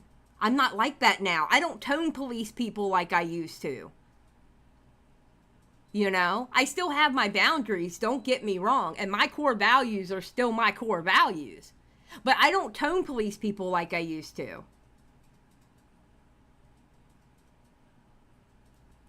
You know? news station call it a far leftist movement and a far right movement in the same day. It became something I didn't want to be a part of, and so I left. I dropped the name, took a break, and decided to talk about things Oh God, Kay, I remember all the stream rules. Kay, believe me, those rules at the time, when I started those rules, the only thing I'm going to say is this, Kay. Those rules were there for a reason, and it was a big way for me to... That was a way for me to get out of the part of YouTube that I wanted to get away from. You know what I mean? Those rules are there for a reason. And believe me, when I got rid of those rules, I remember telling Skip the day I got rid of them, I was like, Skip, I think it's time to get rid of the rules. And she was like, oh my God, thank God. Thank God. Thank God. But they were there for a reason. They were there for a reason. I enjoyed, like conspiracies and movies, under the new title, Wendigoon. It was something I acknowledge, but am not a part of anymore for what it became. Some of my current followers and friends were with me then, but I'm not a part of that anymore. So, do you remember when armed men were arrested a few years ago for planning the kidnapping of Michigan Governor Gretchen Whitmire? That was the Boogalos. Do you remember when white people showed up at the George Floyd protests and caused property damage and violence? Was it Wendigoon? Did Wendigoon do that?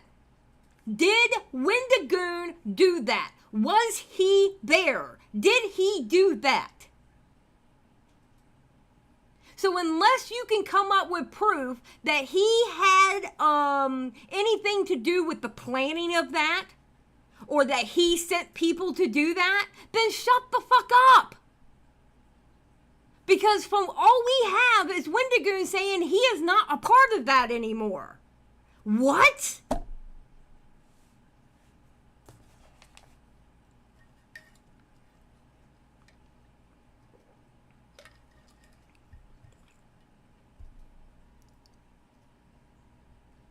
In the hopes that black people would be blamed for that? That was the Boogalos. A great deal of their members were spotted in the Capitol during the January 6th insurrection. In 2020, they killed several police officers in a drive-by shooting in Oakland, hoping that black people would be blamed for the violence, in an attempt to create racial tension. The reason they use the word Boogaloo is in reference... Oh my God. Oh my God. I hate the fact that he is dog whistling the hell out of this. Oh my God. You made this video for r/YouTube drama, didn't you? You made this video for that Reddit, didn't you? I'm pretty sure you did. Because you are dog whistling the hell out of this. Oh my God.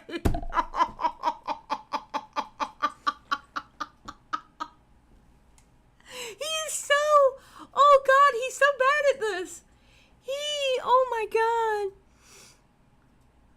Yes, he's straight up calling him a terrorist. He's calling...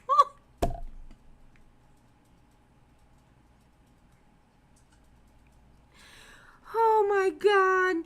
To a meme that says Civil War II Electric Boogaloo, obviously in reference to the 1984 film Breakin' 2 Electric Boogaloo. Okay, so let's take a closer look at some of the phrasing of his official statement. First off, I have tried and failed to find any connection to the word Boogaloo to Che Guevara. In fact, when you Google Che Guevara Boogaloo, you just get things related to Wendigoon. When you type in Che Guevara word for revolution, you get things related to Wendigoon.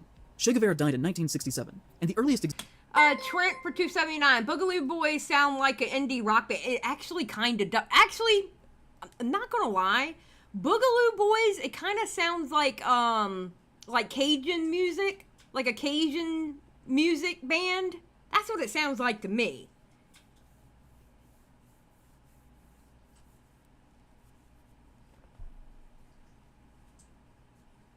Dog whistling so hard he's trying to become an animal trainer. Mm-hmm.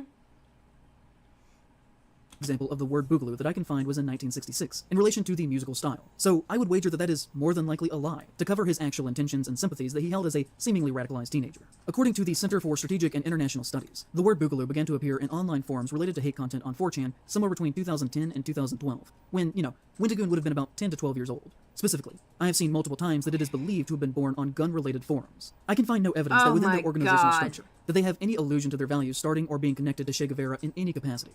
So, wait, did you even show? All you're doing is showing the 4chan page. Why aren't you showing us your actual findings? And somewhere between 2010 and 2012, when, Wendigoon would have been about 10 to 12. Bro, he's speaking words and not showing any proof. Years old. Specifically, I have seen multiple times that it is believed to have been born on gun-related forums. I can find no evidence that within their organizational structure, that they have any allusion to their values starting or being connected to Che Guevara in any capacity. So claiming he was the first to start using it, or among the first, is not true, and is frankly a bizarre claim to make. By the time he would have made his Boogaloo Boy username, the word would have already had a near decade of being. Google results are designed to give you the biased answers you want, not the real answers. It's part of the reason I hate Google. Okay, that is very true, because you can Google, I don't know, any kind of subject, and it's based off of your searches, and I hate to say it, but based on what you search, they can kind of figure out, like, what you're into, etc., etc. So your Google searches are going to be what you're into. So if you want to Google, you have to trick it in a way to show you everything. It's crazy. You can't just Google like you would normally Google something.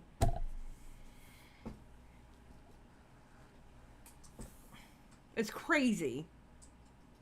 Being entrenched into the deepest layers of alt-right internet radicalized extreme racism. He wants to simultaneously be seen as distant from the organization, but still dresses like them on a daily basis. Oh, shut up. If he always wore it, bro. You know what? By that extension, then you must be one of them too. Because you are wearing a Hawaiian shirt. Isn't that your whole point about Wendigoon? What's good for the goose is good for the gander, right? Just saying. Responsibility in claiming that he started their movement that was already in motion at least 7 or so years before his involvement, which to me just kind of seems like he enjoys taking the credit for that, as historically, he already had an out that he was in middle school when it truly actually began. And if he's lying about these things... He was in fucking middle school. Bro! You can't... He was in middle school and then he left it. You can't blame him for what they did. He was in middle school. Oh my God. Oh my... I bet you're one of those people. I bet you're one of those people who would outright cancel somebody because they said some really nasty, spicy shit when they were 15 years old. I bet you're one of those people who hold people accountable at like 30 years old what they said 15 years earlier.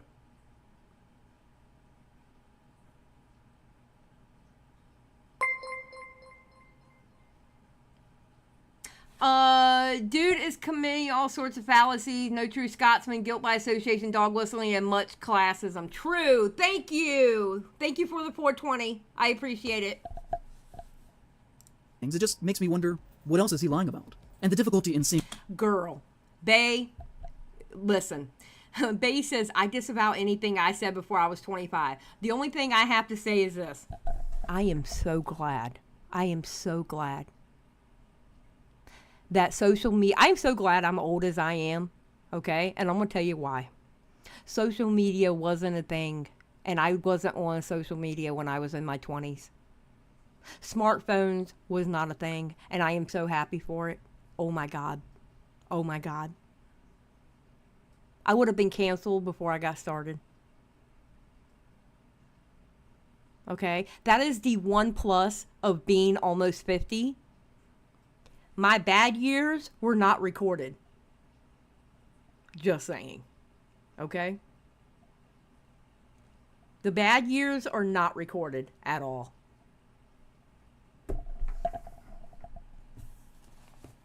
Ugh. The lies and between the things that are true is always the point with these kinds of people, who say, for instance, that they do not believe in far-right hate, while doing something else at the same time, such as wearing a distinctly coded Hawaiian shirt that would be understood by... Bro, get off of it! Jesus Christ! ...the initiated.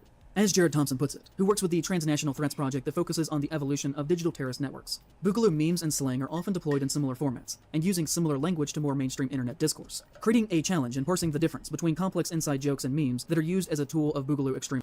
Guess what? We've been saying Boogaloo forever. Forever. Okay? Then Wendigoon would go on to say that the organization was corrupted by the left and the right equally, but I can find no evidence that the left ever tried to co-opt an organization that actively desires a race war within America. Just on the surface, that makes no sense. And on top of this, people who are centrist, or on the left, do not use the phrasing Antifa members. The only people who say that are the ones that see Antifa as some sort of homogenous radical left-wing activist group. That's not true. That's not true. Bro, you need to go out and touch grass. You have no grasp of the real world. You have no grasp of the real world at all. Oh my God.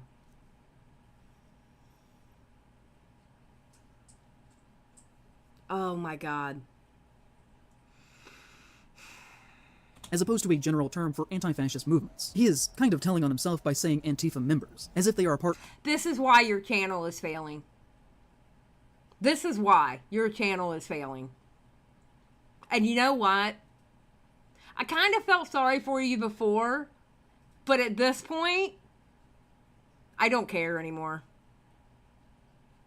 Of an organized political militia, like many alt-right groups are, such as the Boogaloos. And saying that there was harm and violence perpetrated on both sides is the kind of language that other fascists, like Trump, say to disorient people into not seeing far-right extremism for what it is. He makes the bizarre false claim that he invented the use of the word Boogaloo as a for-the-people kind of thing, and he doesn't believe in what that group did with his idealization of anti-government ideals, and also wants it to be very clear that he is not a political person. But to my ears, this is all conservative doublespeak. And I hope that this is becoming obvious to you as well. In my opinion, there is a regular pattern of behavior there, from supporting Rittenhouse to having multiple ties to other far-right extremists. Oh, look at the far-right extremist people. Turkey Tom, the gun guy who's running for some kind of seat in Texas. I forget, Donut something, I don't know. Brandon Buckingham. I don't know who that guy is. I don't know who that guy is. Yeah, donut operator, thank you. And then this guy here. Wait, isn't that donut operator? Or is that donut operator? One of them's donut operator. I'm not gonna lie, my husband likes donut operator. Yeah, his green screen is horrible. Figures. That I think a clear picture is painted that he does not mean this as a communist kind of thing, and seemingly more so means people as a very select group. Wendigoon is very publicly friends with Turkey Tom. They have been seen together on multiple occasions, and I've seen online mentions that Tom was either at his wedding or at the very least was invited. Tom has been accused of using the N-word multiple times in private conversation. He was 16! I believe Tom was 16 years old at the time. Tom was a young little shitter. Yeah, he was 16. Thank you. He was 16! I think Tom is just now 21.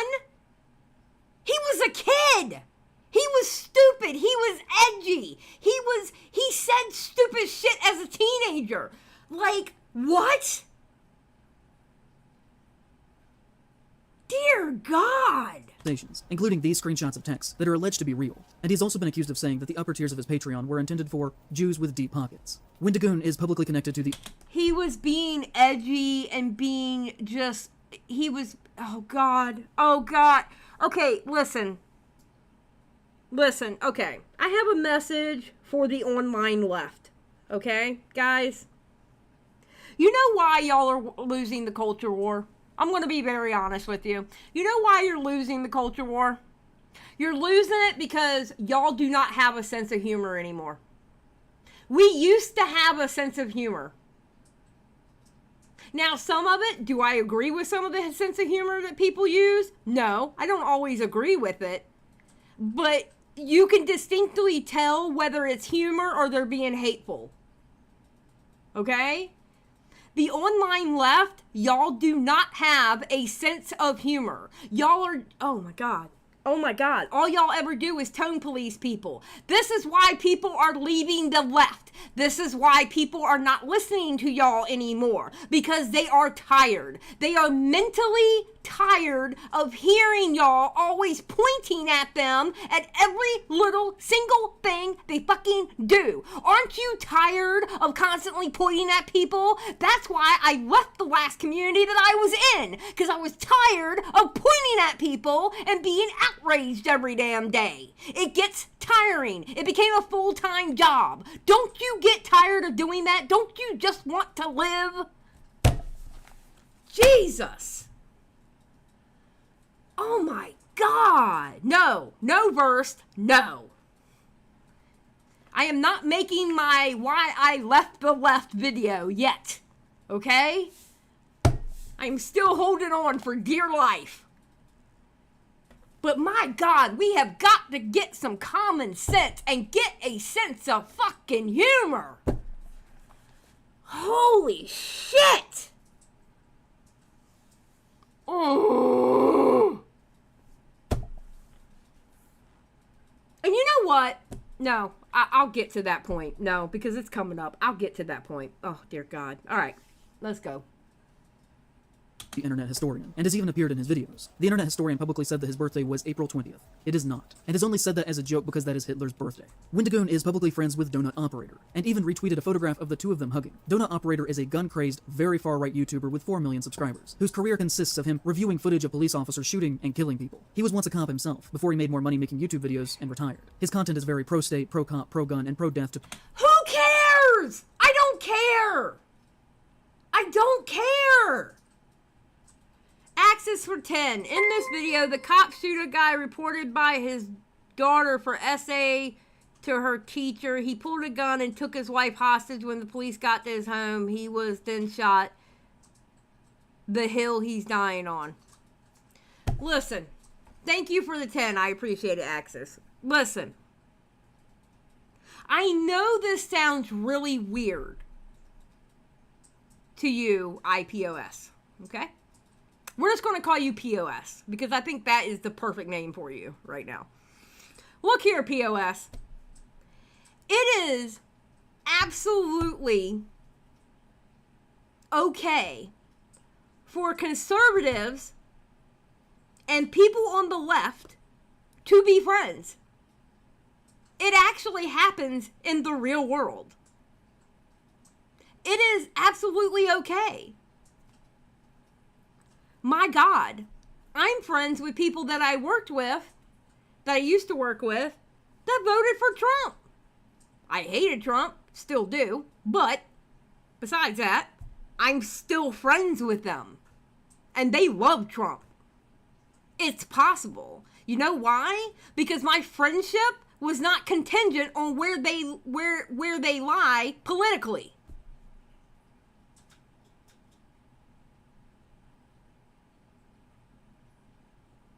Like, come on. Dear God. people who don't share his beliefs propaganda. Stefan Corbino, thank you for being a member for 11 months. Donut operator left the police force because he dealt one too many drunk driving accident that cost the life of a child. Thank you, Stefan Corbino, for being a member for 11 months. For example, one of his videos is titled Predator Takes Shotgun to the Face and features a picture of him smiling in the corner of the thumbnail next to an image of a terrified man about to be executed by cops, with the text Mixo for 2. Most labor voters would agree with iPOS is cringe.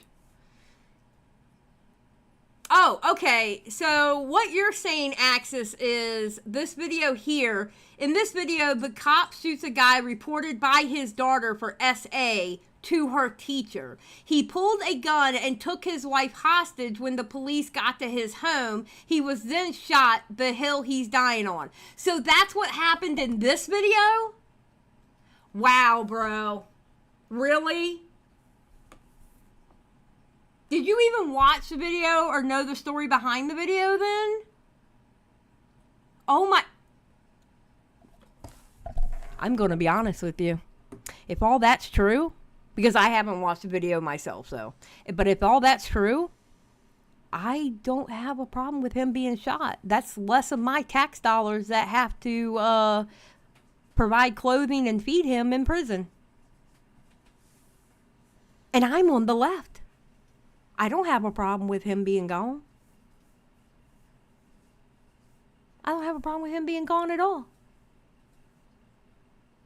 Less of my tax dollars going to house them and clothe them and feed them.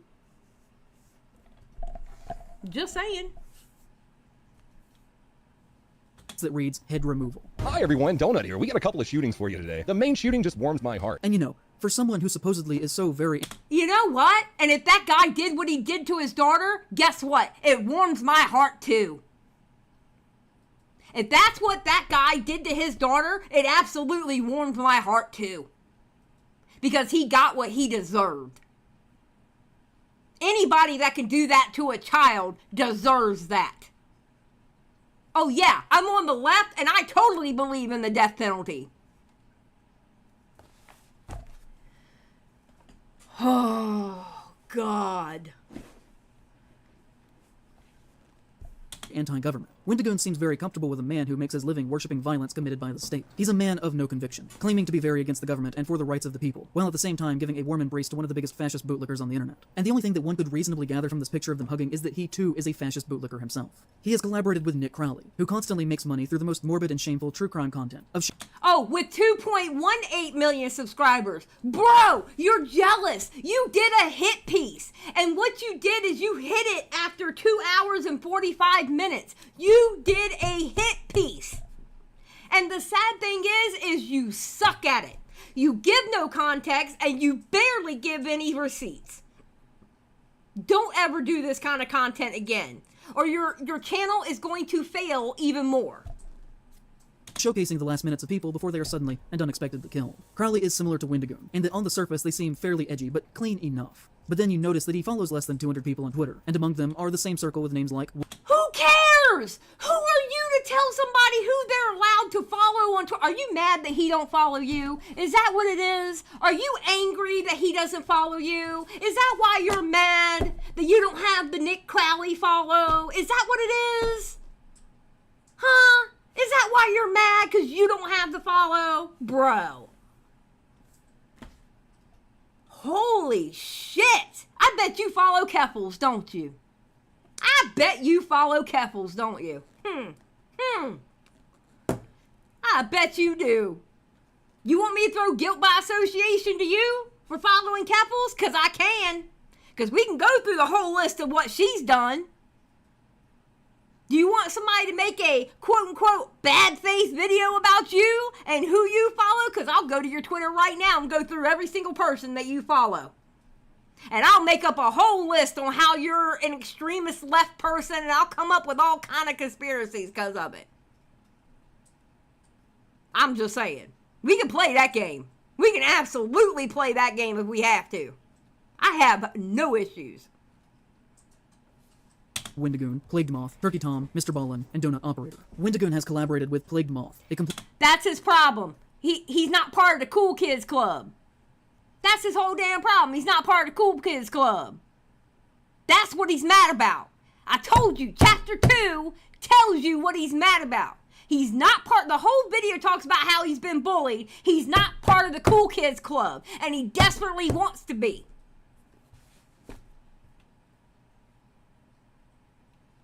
Now, don't get me started about Plague Moth. I'm gonna keep my mouth shut. Completely shameful content creator who reviewed snuff films on his Patreon before it was taken down, and has been accused of showing genuine gore content to minors on Discord, and whose main YouTube channel consists of him reviewing censored videos of horrible acts of real-life violence and death. He is publicly friends with Shoe on Head, who is a conservative masquerading as a leftist, who has built a career off of lazy anti-woke content. Oh my god. Oh my god. You're literally going all aboard on this. Oh my god. You're literally going all aboard on this guilt by association train.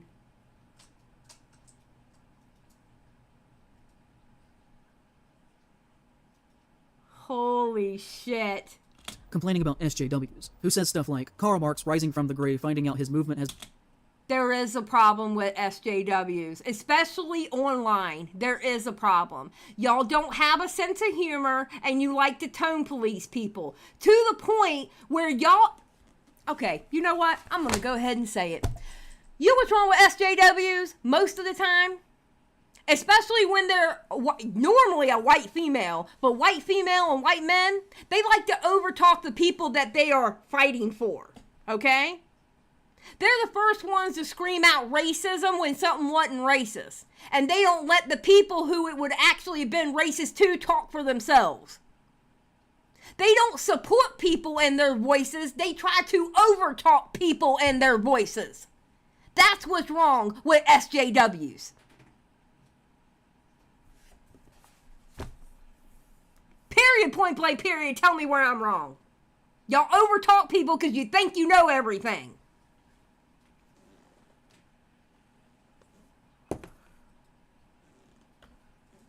shit. Has been taken over by fat, ugly, mentally ill losers. He is friends with Brandon Buckingham, a gun YouTuber who has been accused of threatening rape. He is friends with... Brandon Buckingham had a total and complete fit about that on Twitter. And I don't blame Brandon. And, listen, if you're going to make a hit piece, you need to learn how to get context about what you're talking about. Because you quite literally, you just quoted Sneeko. Of all people, Sneeko. You fucking idiot. You're an idiot. And this is why you cut it out. Because you, Mr. Pretentious Lefty...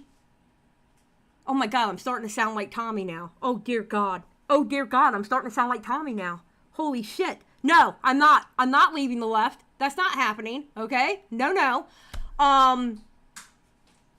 Anyway, you just quoted Sneeko. You literally just quoted Sneeko. You're an idiot. You don't know anything about... You have to get the context of what you're talking about. Is Tommy your husband? No, Tommy C. I'm talking about Tommy C, the YouTuber. No, Tommy is definitely not my husband.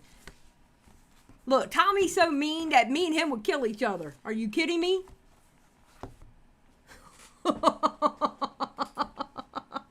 Yes, I meant Tommy C. No.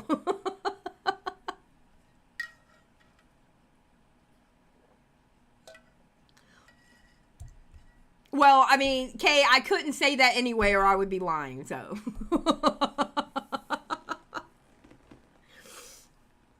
My husband is nice. And guess what? My husband is, I would say my husband is more apolitical.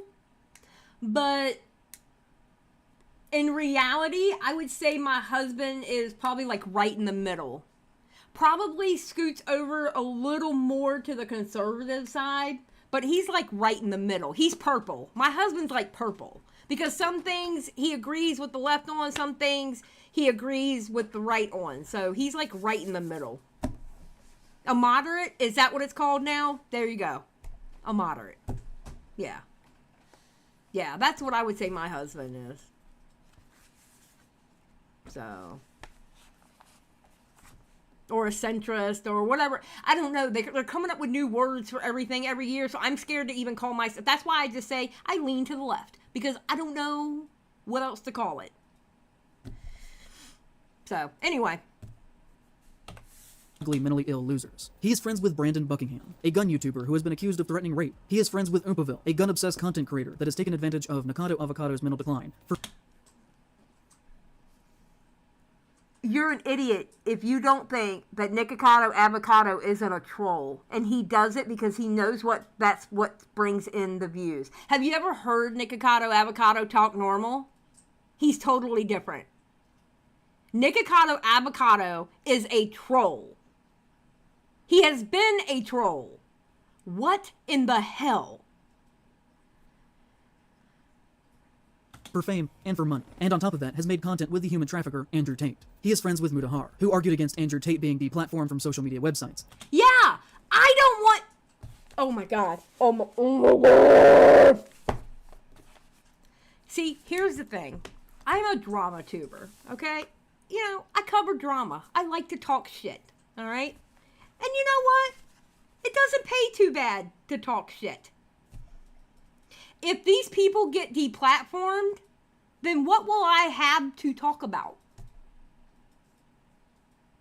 What videos would I be able to review if these people got deplatformed on everything?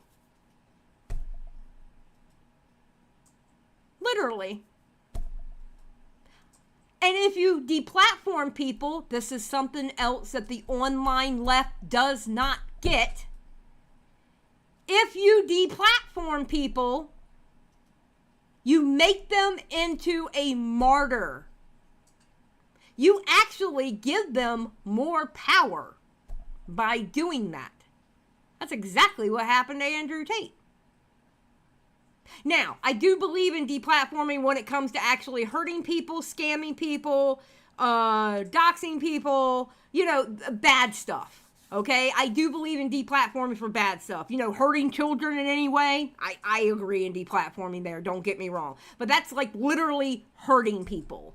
But, I mean, because he had takes you didn't like, I didn't like those takes either.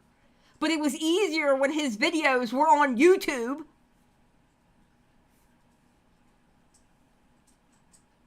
Good God. Human trafficker Andrew Tate. He is friends with Mutahar, who argued against Andrew Tate being deplatformed from social media websites, and has recently showcased a great deal of transphobia in his most recent video. He has Oh my God. Oh my God. Oh my God. Did you watch the video? Did you? Oh my God. Oh my God. I'm having PTSD from like a week ago. Oh my God. Bro, did you watch the video? The video. Oh.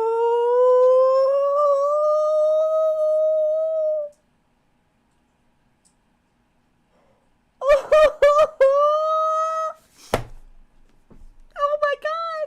Oh my God. Did you watch the video? He was talking about how Keppels was a scammer and talked inappropriately with kids and was part of a Discord that was literally trying to pink pill kids and groom them. Bro! What did you watch the video? She literally fleeced her subscribers and her viewers out of $100,000 and lied to them about what she was going to use the money for. How is that transphobic?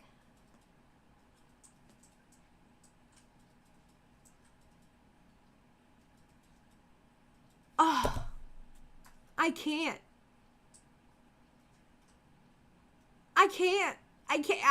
Oh my God. Oh God, this guy sucks so bad. Oh, you're such a piece of shit.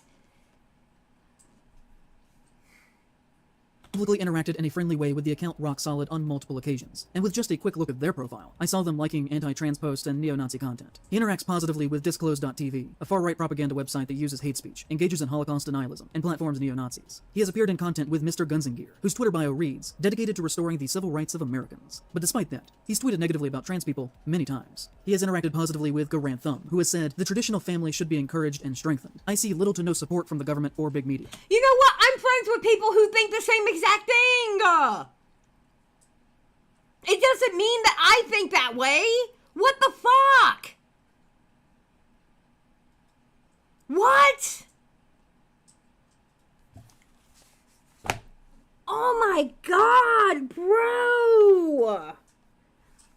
Oh my god. He has said anti-trans statements. He has called people degenerates, and has said that non-traditional sexual interactions are a disgusting, hedonistic lifestyle. That is the breakdown of the family unit. Wendigoon is publicly friends with Brandon Herrera, who has made jokes that implied that he was sympathetic with public shooters who killed leftists, and collaborated with Kyle Rittenhouse, who has posted images of himself with an MP40, which is a gun used by the Nazis, that he described as the original ghetto blaster. I've also seen people... Bro, I could care fucking less. I could care less. This entire section is... You want to talk about how the right does lies and propaganda, which they actually do, all right? There are some lies and propaganda from that side, but you know what? There's just as much lies and propaganda on the extreme left also. Let's be serious. Let's break it down and be for real. Both extremes have lies and propaganda. Like what? That's so dumb.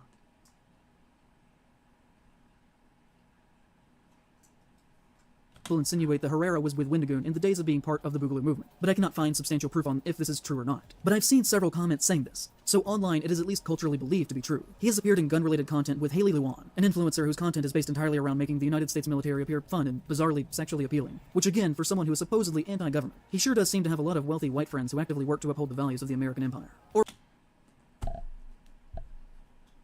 And you're a stupid white guy with a stupid ass video. I'm just saying. You're a dumbass white guy with a dumbass video.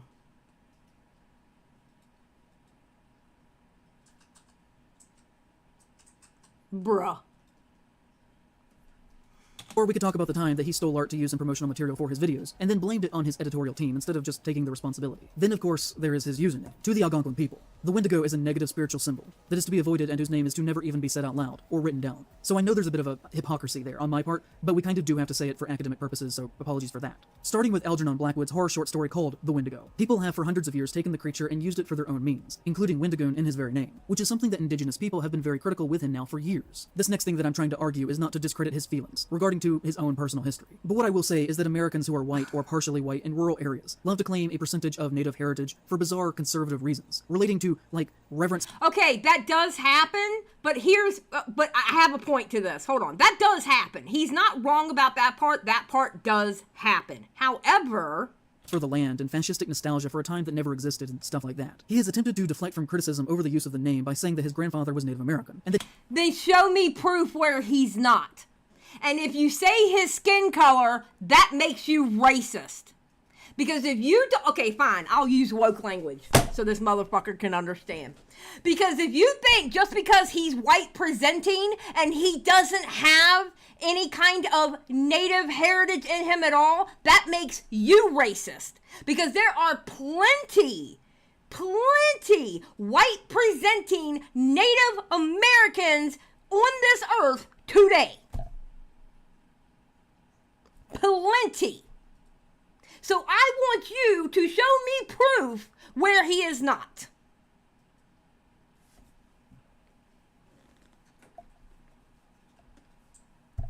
And if he is, guess what that makes you, white boy? That makes you racist for denying him what he actually is.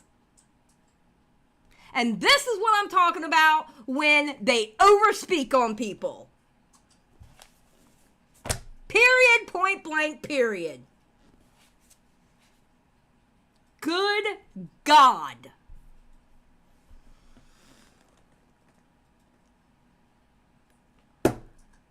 You know what he does? I bet you. He reads one Twitter comment or one comment under somebody's video and he thinks everybody thinks that way. Because he's a fucking idiot.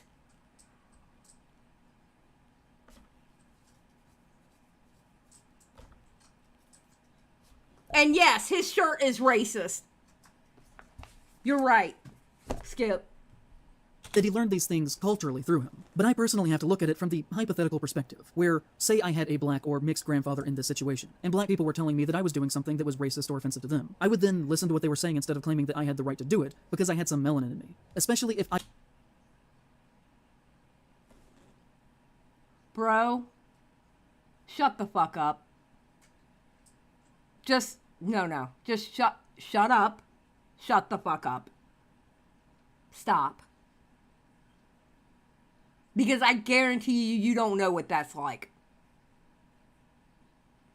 You don't know what it's like to be a mixed baby. I promise you.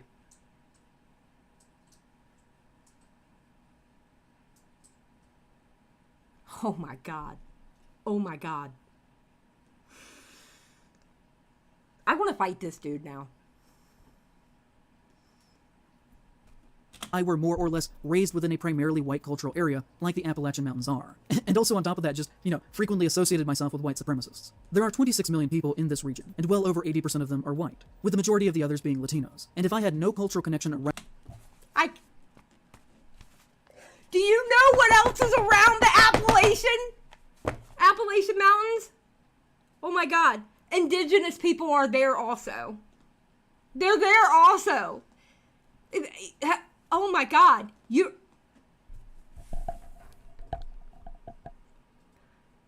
Okay. Look.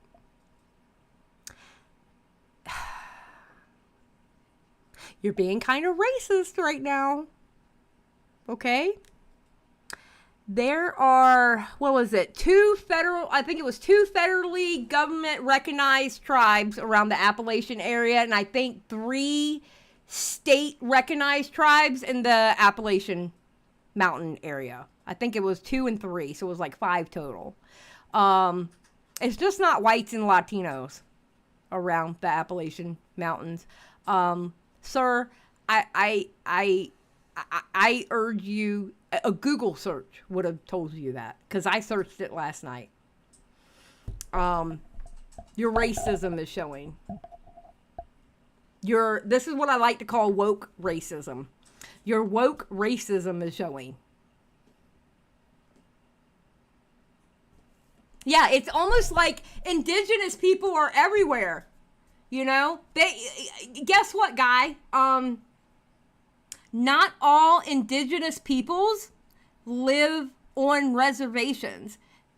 There are plenty who don't live on the reservations. I don't know if you know that, but it's true. This guy is a woke racist that likes to overspeak.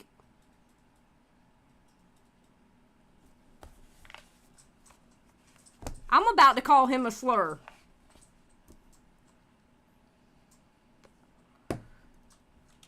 Around me to that non-white percentage of my history, then what really would give me the right to dictate whether or not what I was doing was appropriate? I really would have no ground to stand on. The other thing that I would add to this is that Wendigoon and I are practically neighbors, and I know this area very well. Okay, so I live in Asheville, North Carolina, and between that and the reservation, you have the community of Lake Junaluska, which isn't actually...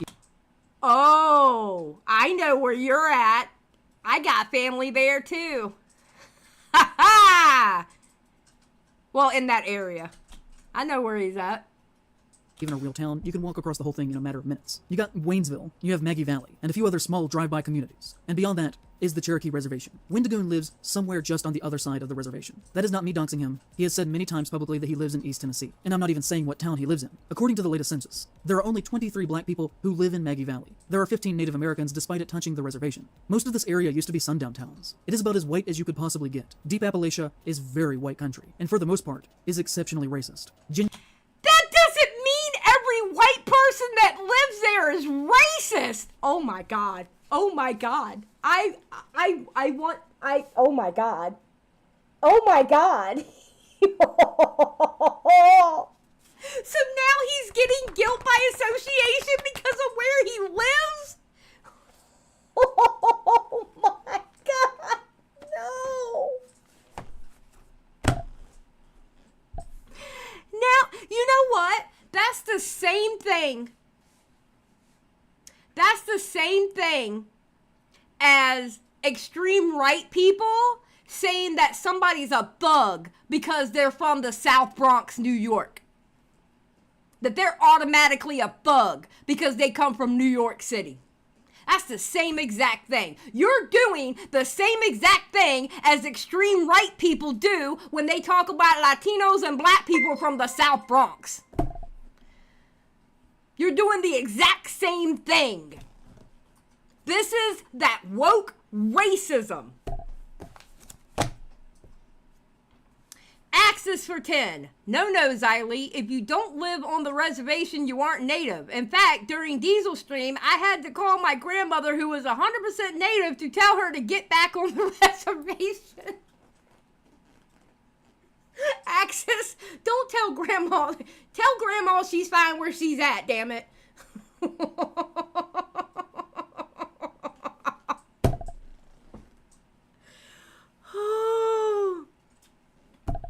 Okay, Skip says, I'm confused. Is he saying Wendigoon can't know what's insulting to native culture because Wendigoon is white, but he does, although he's also white? Yes. Yes. Yes. Yes. Yes, yes, Skip. Because he is, this man right here, ladies and gentlemen, iPOS. POS for short. Okay? He has a cute little nickname now. POS for short. He is a white savior. He is a white knight of culture. That's exactly what he is. We love your grandmother too, Axis. We love grandmas here, okay? I'm almost as old as one. Well, actually, I could be a grandma technically with my age. I hate his mustache too. Yeah, as a matter of fact, you know, I look at your oh God, no. I'm not going into the mustache. No, Skip almost got me there. Skip almost did that to me and I stopped, okay? You notice the bad influence Skip has on me? But I didn't go there. I just want to make that note. Noted in the court. I did not go there. Okay. I hate this, man. Oh my God. Genuinely in this part of the country, you have to assume that any white person you meet is racist unless they show you otherwise.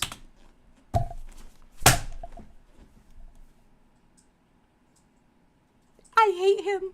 I hate him so much. I hate him so much. You can't do that. That's called stereotyping. Isn't that the same thing we fight for with people of different races? Stop stereotyping. The same thing goes to white people. Stop stereotyping them. Just because they're white, it doesn't mean they're racist. Oh my God.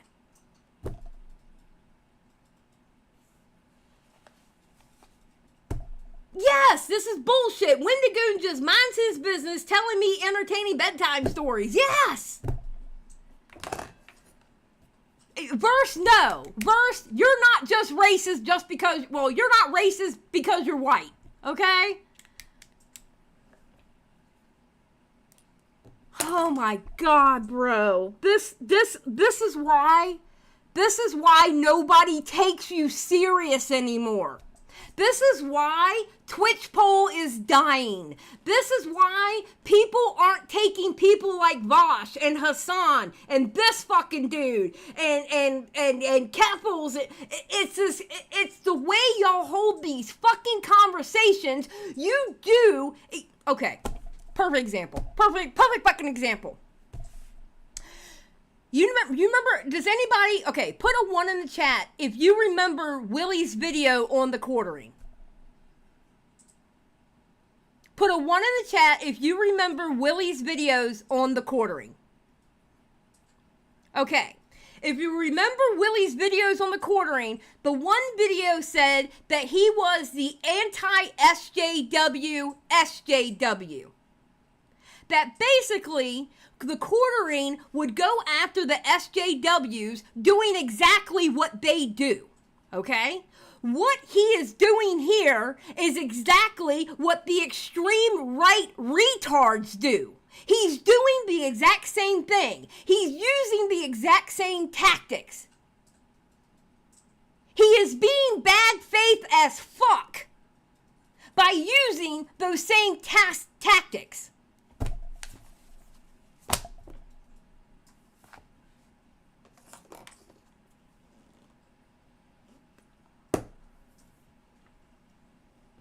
I wonder who elected him spokesperson. Yeah, no shit. No shit. Amen. That's what I want to know. Who the hell said you can talk for everybody? Okay, let's keep going.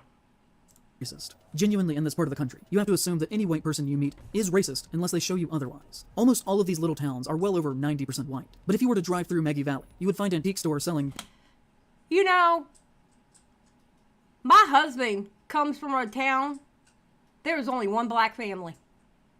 He had maybe 2 black kids in the high school that he was in, because it's such a small town. It's such a small town that it's not even considered a town, it's considered a village. My husband's not racist, because if my husband was racist, I wouldn't be married to him. Like, what? You are beyond ignorant. And you are just as bad as the people politically you don't align with. You are oh my God. Oh my God. White savior complex. Exactly. That's exactly what it is, Emma. That's exactly what it is. Damn right. I'm a caramel frappe. I am not white.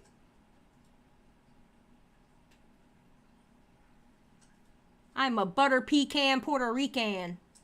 Just saying.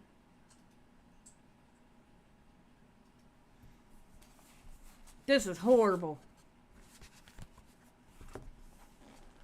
This is absolutely horrible. Oh my God. All right, let's do it. busts of Native American braves, carved wooden eagles, vintage paintings of buffalo, super racist generalizations that idealize the idea of the noble, good kind of Native American. And then you'll drive onto the reservation, and it's just run down and poor as shit except for the casino. He has said that the Wendigoon name came from his cultural connection to Native lore through his grandfather's side. But I can assure you that unless you were on the reservation itself, that actual Native culture has no aspect in the general lives of the people around. Wait, why did it freeze? I can assure you that unless you were on the reservation itself, that actual Native culture has no aspect in the general lives of the people around you. Oh, it's buffering. Hold on. Small drive-by communities. And beyond that is the Cherokee Reservation. Wendigoon lives somewhere just on the other side of the reservation. That is not me doxing him. He has said there are only 20. Most of this area is white country, and for the most meat is racist unless they show you other. You would find antique stores selling busts of Native American braves, carved wooden eagles, vintage paintings of buffalo, super racist generalizations that idealize the idea of the noble, good kind of Native American. And then you'll drive onto the reservation, and it's just run down and poor as shit except for the casino.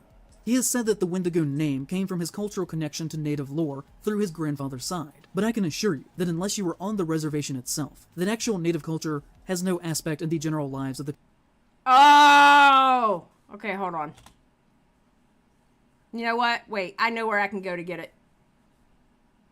Hold on 1 second. Because I'm going to finish this part. I don't care what I got to do. Alright, let me reload it. Let me reload it. Boop, boop, boop, boop, boop.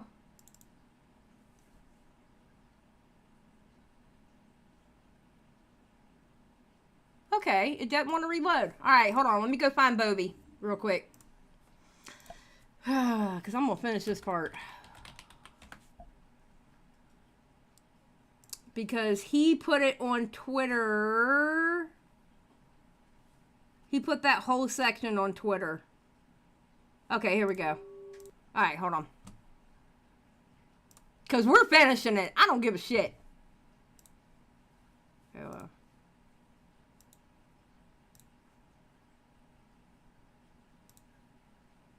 Instances from him of transphobia and homophobia. Like,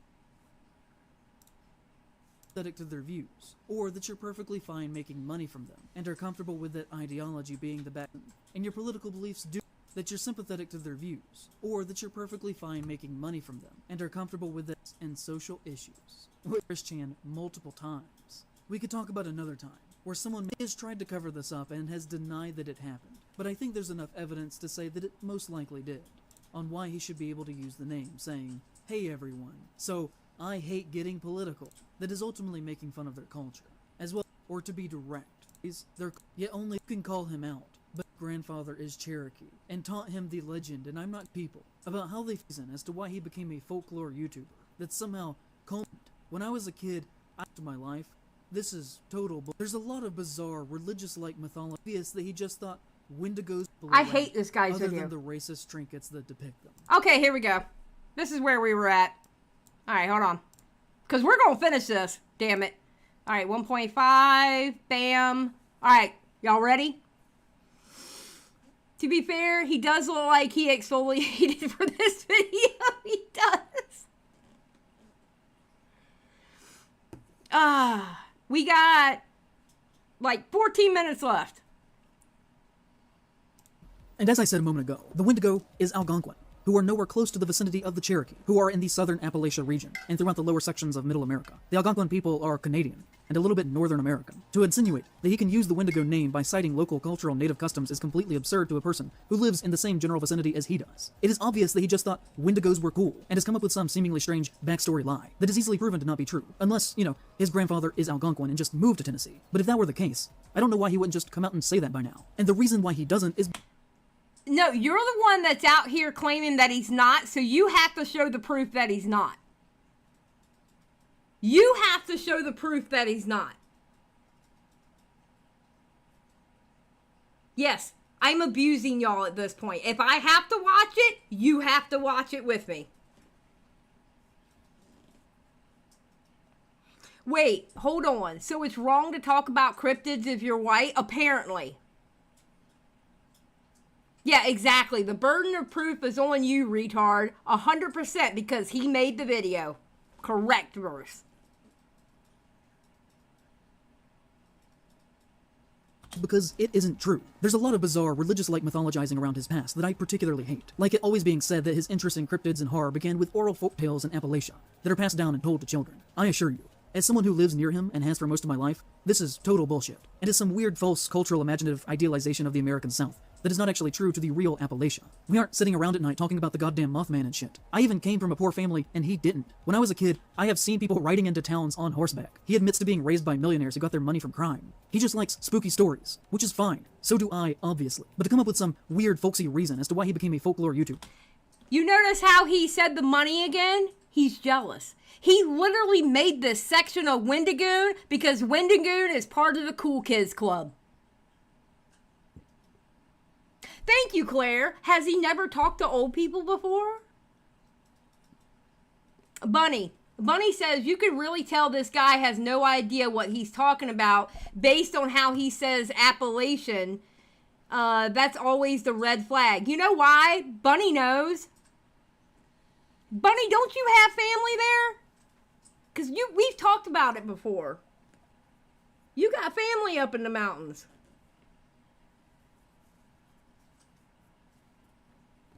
Yeah, he doesn't say Appalachia. I say Appalachian because my southern family is like coastal southern. That somehow culminated with the destiny of local oral tradition. Yep, I'm from the Smokies, baby. Yep. Exactly. The kind of language that is used by members of a cult of personality. They might as well claim that he was born on a fucking mountaintop. Nobody talks about it. But don't you think it is extremely weird and off-putting that all of his fans call him Dad? Isn't that really strange? What follows is an exchange between two anonymous indigenous people about how they feel about him and his behaviors. I've been watching a YouTuber named Wendigoon for a long time, and I noticed that his username always made me feel weird. He often uses Wendigo imagery in his merch, and made it a part of his brand. He says that his grandfather is Cherokee, and taught him the legend, and I'm not going to make assumptions on if he is lying or not. But I feel really weird still. It feels really disrespectful to me to use that name. I'm not sure if I'm being a baby about it, or if there's something wrong here. He has also said some shit about cultural appropriation that put up some serious red flags for me. The Wendigo comes from the Algonquin people. I don't think Cherokees come from that group. Plus he's presenting the white people concept of a Wendigo. You can call him out, but he has 3.5 million subs. His community will probably hunt you down before you ever get him to shut down. What follows is the comment that they were... Bro. You know, oh my God.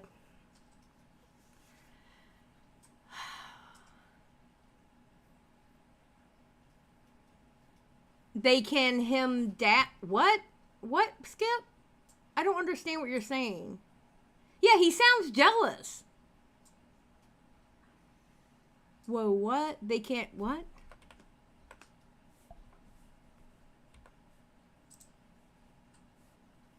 Oh, God. God damn it. Hold on.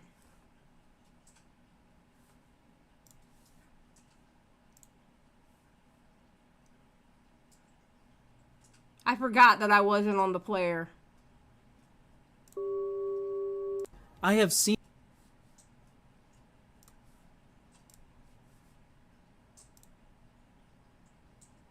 Okay, here we go. But he talks about it. But don't you think it is extremely weird and off-putting that all of his fans call him Dad? Isn't that really strange? It is amazing how slow you talk. Alright. Yeah, don't call me Mom. So apparently his I haven't seen anybody call him Dad, but I don't know if that's a thing for Wendigoon or not. Oh yeah, it's a joke because he is wholesome. Okay, so it's a joke. Who cares? No verse. No, we're not starting that. No. What follows is an exchange between two anonymous indigenous people about... Yeah, so it must be a joke that they do. Yeah. I still prefer Mama Max at this point. True.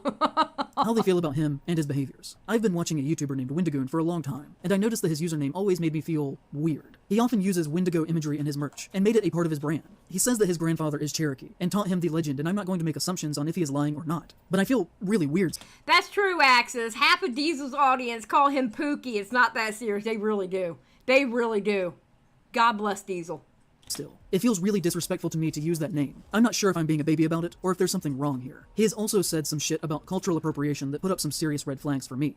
The Wendigo comes from the Algonquin people. I don't think Cherokees come from that group. Plus, he's presenting the white people concept of a Wendigo. You can call him out, but he has 3.5 million subs. His community will probably hunt you down before you ever get him to shut down. What follows is the comment that they were referring to about cultural appropriation, where a native person called out Wendigoon for his use of their spiritual symbol, to which he said to them, I'm actually going to make a video on this in order to make a direct response, but for now, cultural appropriation is a good way to alienate one group of people from the other. Whenever a society makes advancements in art and literature, and then another society gatekeeps others from interacting with it, it makes the creator seem inhuman and odd. The easiest way to create prejudice is to convince others that a group of people should not be interacted with. I have spoken to several natives who love the concept, yet only those who have no value in its existence say I shouldn't talk about it, inciting an indoctrinated superiority. Furthermore, when we stop talking about cultures, It's like how white people in the United States constantly tell us that we should be using Latinx.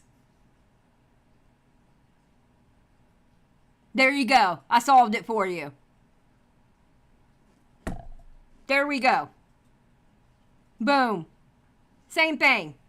It's like how white people are constantly telling us that we need to use Latinx. They decided we need to use Latinx.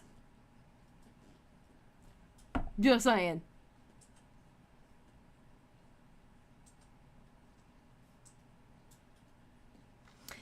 Potential for $1.99. Can I still call you my favorite? No, no, no. No, you cannot, Potential. Thank you for the $1.99 though. I'll take your money. I was not even going to finish that. You weren't going to clip me saying that.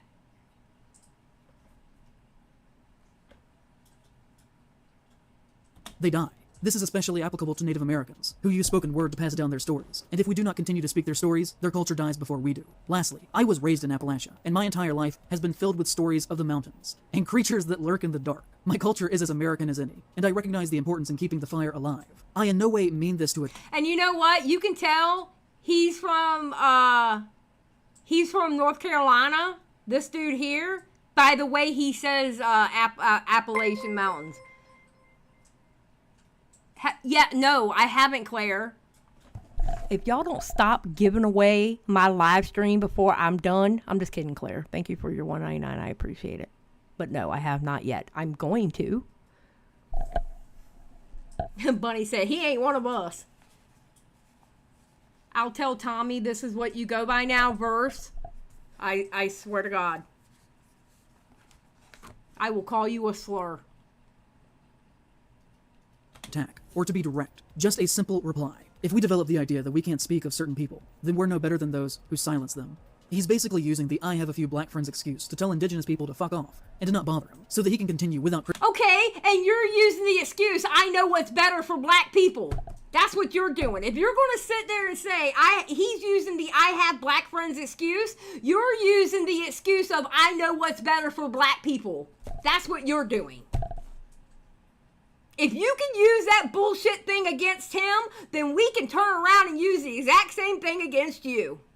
You're acting like you know better, when you ain't nothing but a white boy from North Carolina. That people apparently are supposed to think you're racist before they even meet you, because you're white. I'm just saying. Good God.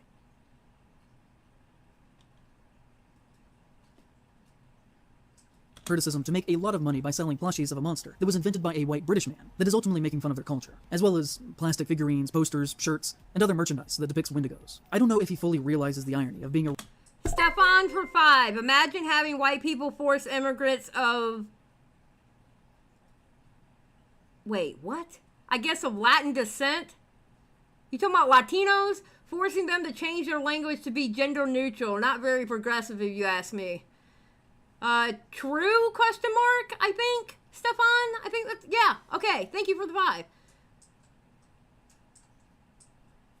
Skip said, I mean, he's not, though. He's using my grandpa as native, and therefore it's my blood and culture, too, excuse. Yeah, where is he getting the I have black friends, too, excuse? What?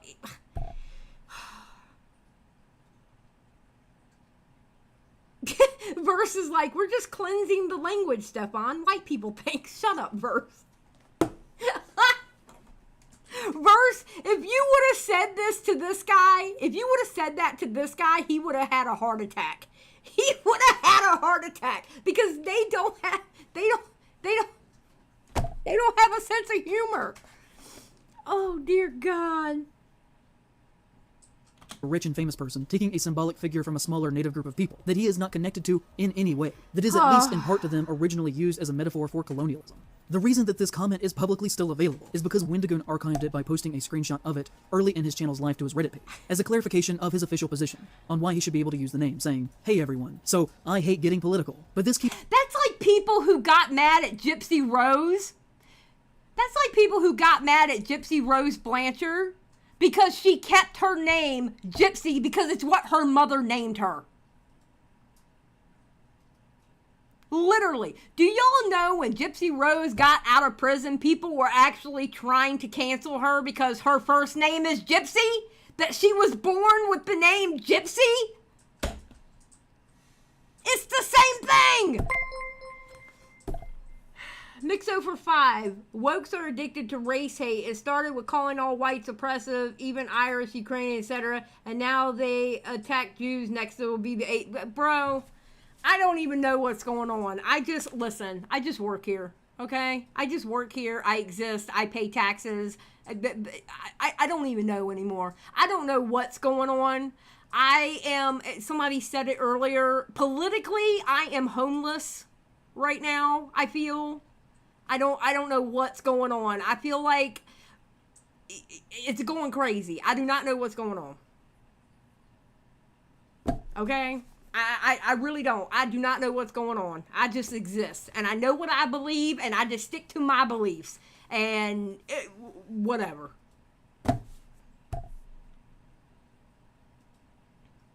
Yes, I pay taxes to the white people.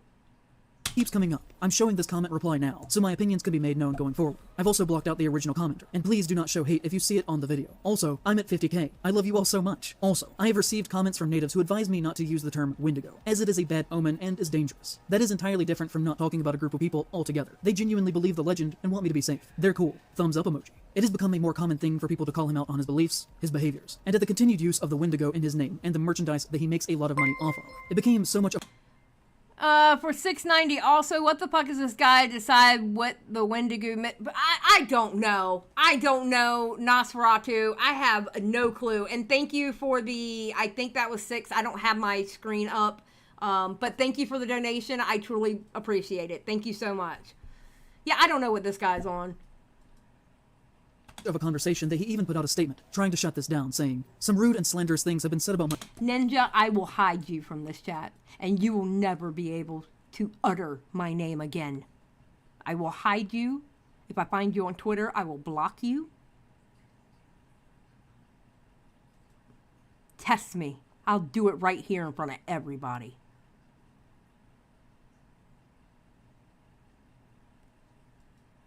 And I don't care if you got green by your name either. I'll hide every single one of y'all.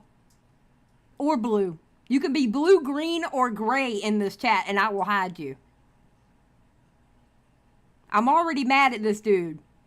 Don't make me take it out on y'all. Nixon, you're going to be the first one.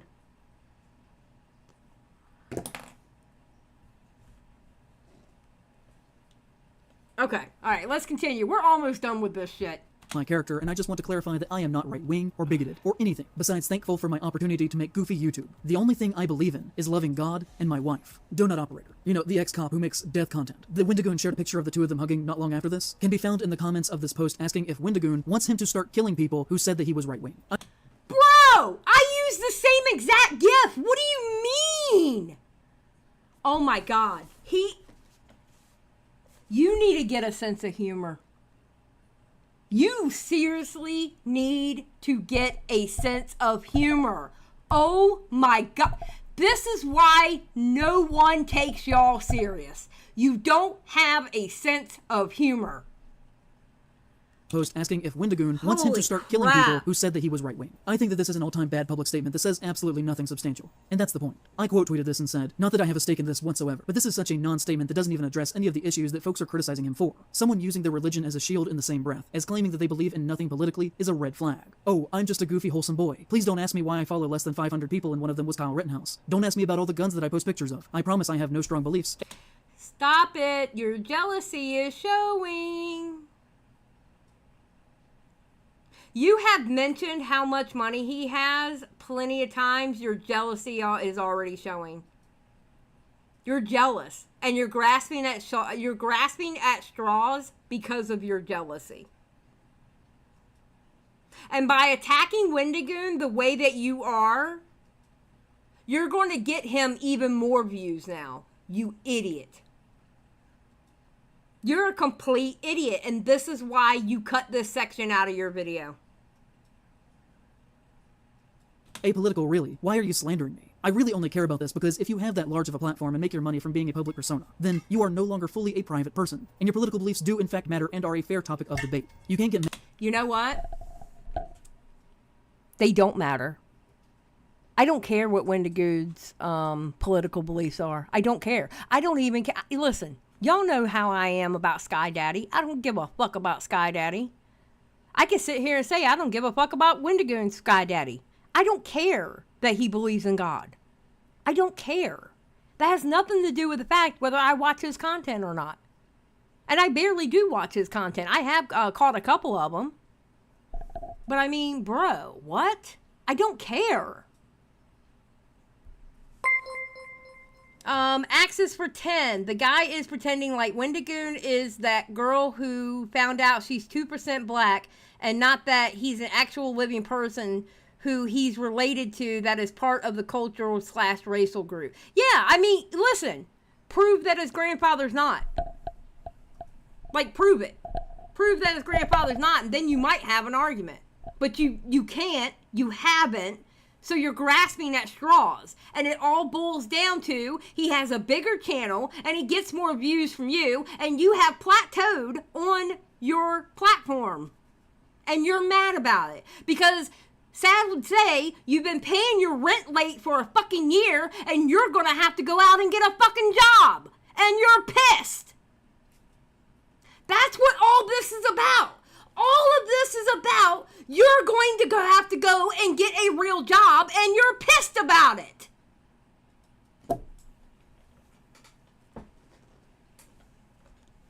That's all it is. That's all this is. He's pissed that he's going to have to go out and get a fucking job. Mad if people call you unquestionable things that are said or done if you are making money off of them. And what resulted from some good faith criticism of his use of language was days upon days of people calling me a faggot. Amongst other things, but that was their go-to word. And to be honest, if you're a public figure who is being criticized publicly, and the only people who come to your defense are Nazis, then that can only be read as two ways. Either that you're sympathetic to their views, or that you're perfectly fine making money from them, and are comfortable with that ideology being the backbone of your base. And this did go on for like at least... And I don't use that F slur. I don't use that word, but, you know, I don't condone that word. But, however, people, okay, listen, here's the thing. If you show that you're really sensitive about certain things, then what the trolls are going to do is they're going to do everything they can do to get to you because they know it gets to you. So they're going to say outrageous shit. Believe me, I know. They're going to say outrageous shit to you because they know it will get to you. And it obviously did because you made a 3.5-hour video crying about all the shit that gets to you. Streisand effect. Exactly, Game & Witch. Yeah, they upped the ante. And that's why you don't air it. Exactly, Verse. least a week, where every single time I said anything, my mentions were just filled with the most vile far-right rhetoric from Wendigoon fans. And if anyone ever criticized me, and people's reaction to it was to immediately start using hate speech, I would shut that shit down so fast. I think the most decent people who work online would do the exact same. How can he shut it down? You can't make people not type. He has over 3 million subs. They're going to do what they're going to do. The only thing he can do is tell people, hey, I would appreciate it. I can fight my own fights. You don't need to say anything. That's the only thing he can do. It doesn't mean people aren't going to go on attack.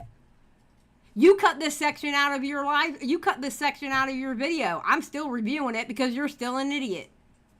Same. And if they don't want to be seen as a big group of Nazis, then let's see how they react to this video's existence. Because I am certain they will be very level-headed about all of this. Right in the midst of this going on, a very funny thing happened, and that Wendigoon followed me on Twitter. I was not following him at the time. He never publicly told people to stop calling me a friend. He never once reached out to me privately. But he did follow me, which means in my eyes that he 100% knew what was happening because I did tweet about it several times, and then followed me to let me know that he knew, and that he was watching, and that he intended to do nothing. That's why I would have followed you. I can tell you now, that's exactly why I would do it.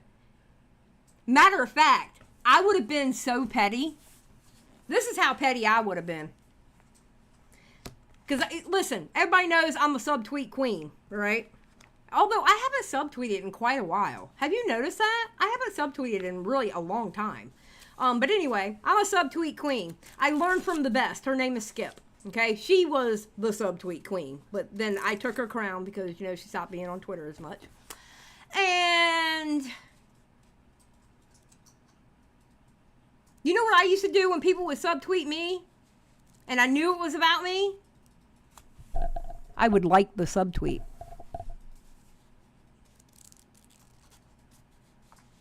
I would like the subtweet to let them know, oh girl, I know you're talking about me.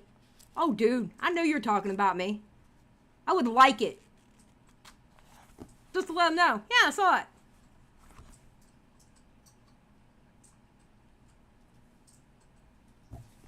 Absolutely. Nothing to stop it. Why else would he follow me in that exact moment? He has never interacted with a single one of my posts. Not one like, not one comment. We are not friends. But he does follow me. He follows next to nobody on Twitter. What other motivation could he have had there to follow me in that specific moment? Other than to be a method of quiet and deniable intimidation. What other way could that have been read from my perspective? If you think it was entirely coincidental, which he may argue it was, then I've got a sack of magic beans I'd like to sell to you. That was the moment that pushed me over the edge to make this video. There are other very... Wait, him following you was the reason why you made the video? Oh my God, bro, you need, go on a hike, go on a camping trip. You know what? Not only do you need a real job for financial reasons, but I think you need a real job so you can actually interact with people. You need to be around people because you have been terminally online.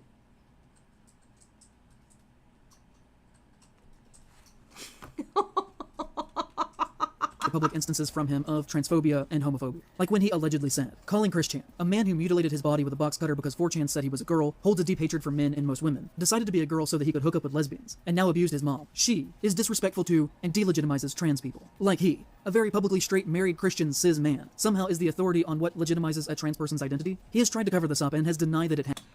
Bro, are you really sticking up for Chris Chan? Do you know anything about Chris Chan? Do you really know anything about Chris Chan? Oh my God. Oh my God. First he quotes Sneeko, and now he's sticking up for Chris Chan. Oh my God. Happened. But I think there's enough evidence to say that it most likely did. One user said at one point, he's been constantly misgendering her on Twitter despite being corrected numerous times. To which Wendigoon said, show me one time I misgendered her on Twitter. Actually, please don't watch my content if you're going through my replies and monitoring followers, who may just be unaware of Chris Chan's entire lore. Perhaps people just not knowing something doesn't mean that they're a transphobe. But if we go back and look at old screenshots from this time, you can see that this account is quote tweeting Wendigoon's transphobic tweet, but if you go to that account today, that post is now quote tweeting a deleted tweet, which to me shows that more than likely Wendigoon went mask off with his transphobia, and then deleted the tweet. Oh, stop it. Stop it. Oh my God, stop it. Stop. Stop. Just stop. Pigeon Salad for 5. This dude might bankrupt Elmer's with the amount of glue he's eaten. This dude needs a new hobby instead of this weird savior complex. I totally agree with you, Pigeon Salad. Thank you for the 5. Wait sometime afterwards, when he realized that people would be mad about it. But there's a very small chance that this is not true because I did not take the original screenshot, so make of that what you will. We could talk about the time that Nick Spheres did a video about the disturbing movie Iceberg, who is a great horror trance creator, and I really hope that she's not mad at me for mentioning her here, because I think she's very cool and you should definitely go read her books. But Wendigoon famously did a very popular video on that particular Iceberg challenge as well, and in the comments of her video, he said, "We will be watching your career with great interest," which is just kinda gross, because in a way it is similar to him following me. It is him telling her that he sees that she's doing similar content to him, and By supporting her? What? He can't support people? Oh my god. I want to throw something at this point. I really do. I want to throw my microphone. I'm losing my voice. I want to punch I want to pull an Ember Lily and punch the wall. Bro. Oh, it's literally a Star Wars joke? Wow. Yeah, and she liked it and said, ooh woo. What? him following me. It is him telling her that he sees that she's doing some. So you're over-speaking her. Okay, see? This is that shit that I'm talking about, over-speaking people. Alright? He says that she likes it, she goes ooh woo underneath it, but he has a problem with it. Obviously, she didn't have a problem with it. Then why are you over-speaking her like that was a problem? Dear God, this guy is so annoying. Similar content to him, and his presence in the comments is undercutting her video, while he also at the same time seemingly makes it look like he supports trans people. Like in the responses to his comment, people are saying things like, Wendigoon says trans rights, while meanwhile he's simultaneously tweeting about Christian multiple times. We could talk about another time, where someone made a YouTuber gay sex alignment chart and put Wendigoon as a sub bottom, to which he responded to them and said, "What did I do to hurt you?" Which, you know, clearly is a joke, but also the worst kinds of straight guys when they make jokes related to queerness, almost exclusive.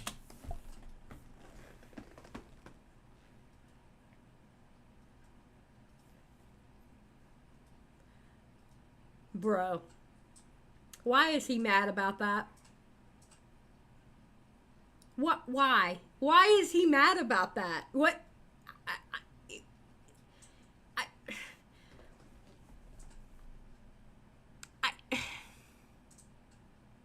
What? It was a joke. People can't make jokes anymore? Are you the joke police? Like, what's going on? Oh God, Nico for 5. He's assigning meaning and intent to him commenting supportive things? Yes. Yes, and it's very interesting, right? Thank you for the 5. I appreciate it. Oh my God, bro. We're almost done. We have 2 minutes left and I'm scared. I'm scared. Direct the punchline at femme gays and bottoms, because they view them as lesser than masculine tops. He has multiple times said that he supports queer people, but I think his actions in private clearly paint a different picture. He once tweeted, saying, "I do not care if someone is gay or straight. Sexuality is no one's business but the individual. Don't make assumptions. I make an effort to stay away from politics and social issues." You know, I don't care if someone's gay or straight. Sexuality is no one's business but the individual. Okay? Don't make assumptions. True. I make an effort to stay away from politics and social issues. What is wrong with that?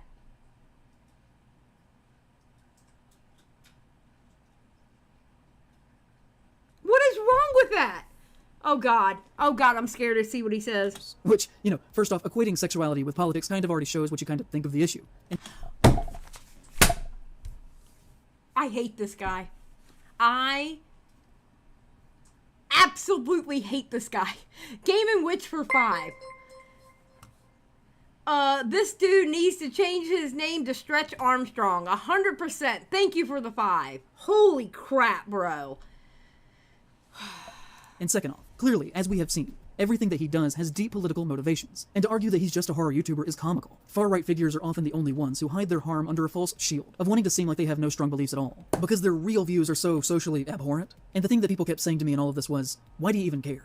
Which, if you watch the comments under the video, I guarantee you will happen again, with takes like, oh, he's just a YouTuber. Why does it matter? Or, so what if he's a conservative? Is that a problem? Which, the answer to that is yes. No, it's not! It's not a problem! I don't care! I don't watch Wendigoon when I do watch him, because I don't watch him that much, honestly, because I'm too busy watching everything else I'm going to cover. But it doesn't matter! I don't care! I don't watch him for his political views! What the fuck, bro? Pigeon salad for 5. This is some Special Olympics levels of mental gymnastics. Yes, it is. Yes, thank you for the 5. I appreciate it. Game & Wish, thank you for rejoining the Just Saying crew. Thank you. I appreciate it.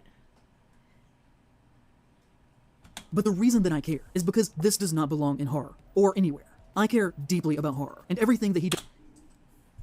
You know what? Wait a minute.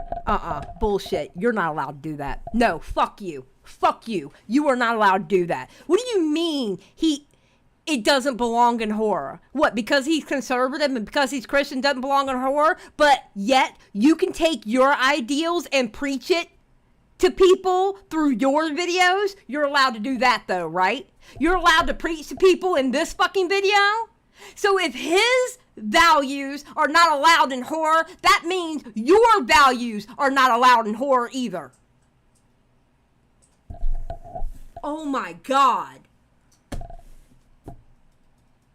What's good for the goose is good for the gander. Guess what? That's why I'm against deplatforming. You deplatform the people who are politically on the opposite spectrum of you, then one day it may flip and they may all get their platforms back and then you get deplatformed. Because what's good for the goose is good for the gander.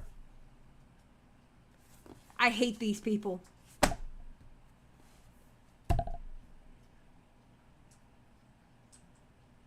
Yeah, Verse, I can. Give me 1 second because I gotta jump over to his, yeah, I'll send it to you. Has demonstrated so far in his career that he should not be welcomed in our spaces, or even, just in public. No, you're not welcome. You're not welcome. You're not welcome. There's a reason why people were quote unquote bullying you. There's a reason why your own friends were making fun of you on Twitter. There's a reason why you were getting all those bad comments under your videos. Because you suck. In general. I think that these things clearly showcase a repeated pattern, in my opinion, of racism and homophobia, while on top of that, being very irresponsible and dangerous with his large platform. Like, I think that anyone who supposedly— I can't give you a timestamp. This is on Bo Black's Twitter. But it's somewhere, when he just said that, it's somewhere around towards the end. That's the only thing I can give you, honestly. accidentally starts a neo-Nazi hate group, and fully acknowledges that they did that, should not be accepted within society at all. They should not be celebrated. They should be treated for what they are. Because remember, kids, when somebody shows you who they are, believe them. Damn right. When somebody, you know what? That's probably the best thing he said in his whole fucking video. When somebody shows you who they are, believe him. Believe them, excuse me. Well, guess what this guy showed you? He's a whiner, he's a crier, he's full of jealousy, and he is he likes to use dog whistles. He's trying to get bat pats. You know, he's trying to get pat on the backs for being a white savior. He likes to overspeak people and their issues. That's what he is. So believe him. Believe that's what he is, because that's what he fucking showed you. Okay. Alright, here's Bobby's tweets. Verse, I'm getting ready to put it in the chat. That's the tweet, Verse. Okay. So, in the video, let's click the video.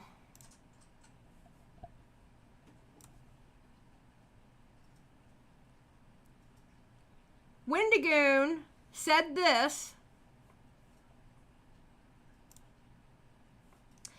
He goes, please, no one harass or comment rude things on my behalf. I do not agree with or condone meanness in any way. If you are here to leave a spiteful remark on my behalf, don't. Nothing good comes from anger. I want to apologize for people saying awful things to you on Twitter. I did not know this was happening and don't stand by the behavior. I followed you because I saw your Slender Man video and enjoyed it. Then saw you in my recommended follows.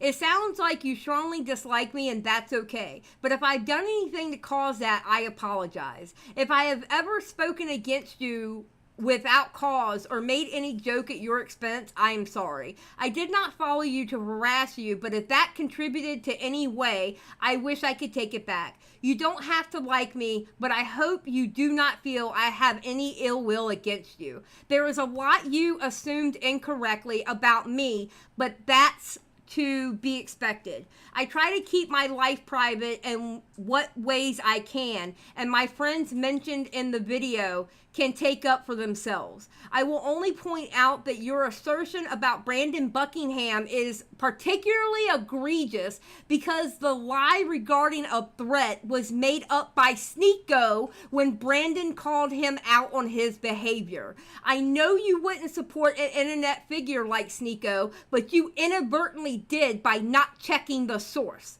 I've made similar mistakes most YouTubers have at one point or the other, but harmful allegations spread when people parrot rather than decipher data. I have said things in the past that I do not agree with now, and I'm learning to better myself daily. Each day I find myself more in the wrong, and I'm sorry for the things I have said to bring hurt or strife onto any person or people. May God forgive me. I hope you're successful. The Slender Man video was great, and I hope you don't find myself or my audience impeding your career. And again, if you're here to leave a mean comment for me, don't be.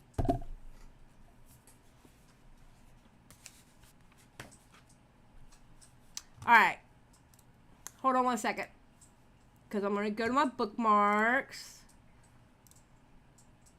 So this guy, iPOS, aka POS. Hold on, let me expand this so y'all can really see it. Give me a second.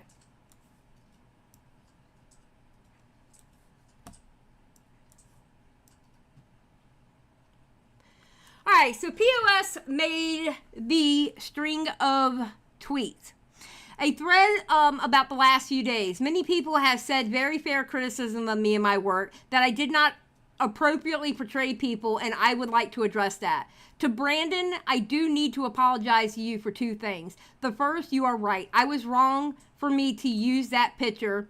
I included it to show that you and Wendigoon had a closeness.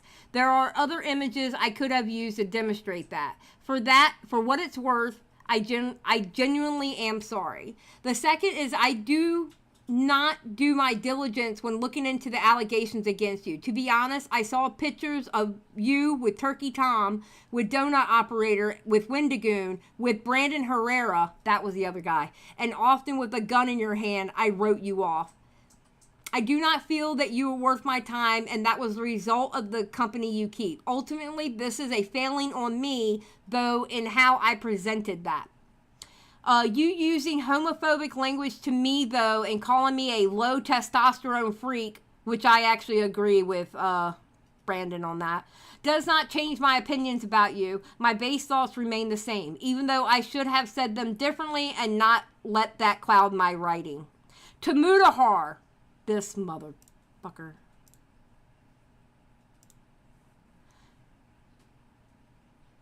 To Mudahar, your thumbnail art was transphobic. I have nothing else to say to that. You said his video was transphobic. You idiot. I always try to do my best. I dropped the ball here on how I presented this. My heart was in the right place. I try to live my life with integrity, but if you have watched me for a long time, I hope you know this. I will always believe in trying to do the right thing and standing up to things that I do not believe in. I was overcome with anger because I think it is incredibly dangerous that there is a man in horror that you cannot criticize without being called an F-slur for days on end, and I think that's a very serious issue. Again, if you show people what bothers you, they're going to take it to an extreme, and that's why you were called that.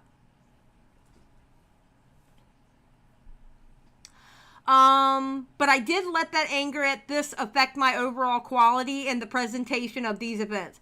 I still think that is dangerous, and I still think it should be talked about, but I should have worked at this to make my thoughts more clear and professional. I also think that it is telling, oh my God, I hate it when it does that. I also think that it's telling that the bulk of what I said had not actually been addressed at all, and that many criticisms were instead about the details I got wrong, such as the nature of Brandon's work. I feel like it is important to note that even if I was off in some details, mentally I have grown very tired of conservatives picking apart my work for 2 years. I am worn down. I let my emotions get the best of me here, but the core ideas needed to be addressed. Oh my God, this is like a manifesto. He's going to go to a bell tower. But this was beneath me. That was the product of that began in The Hills Have Eyes ultimately. I made this video. I'm not liking that. What are you doing? I made this video to say that even if Wendigoon did not harbor hate, that his... Whatever. Anyway, what he did was... I'm not reading the rest of this. It's just stupid. I'm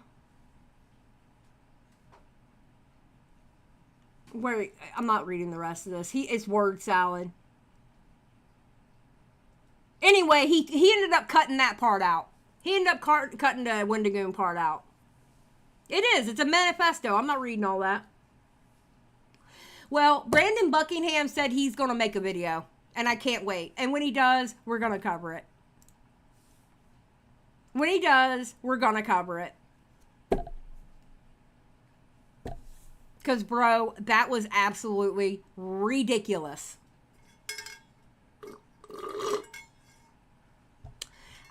This video will be staying up because there is no way that I'm going to edit this. It's going to stay up. It is almost 3 hours long. I am not rewatching this to edit it.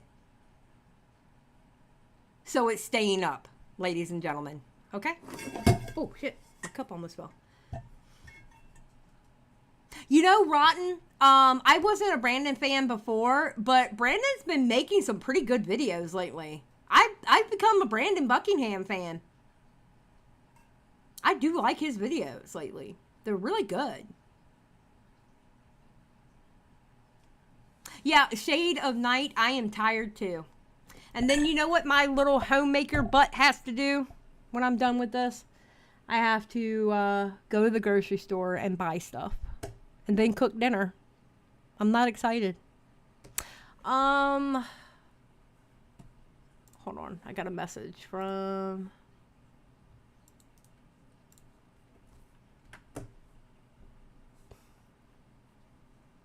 Is anybody live right now?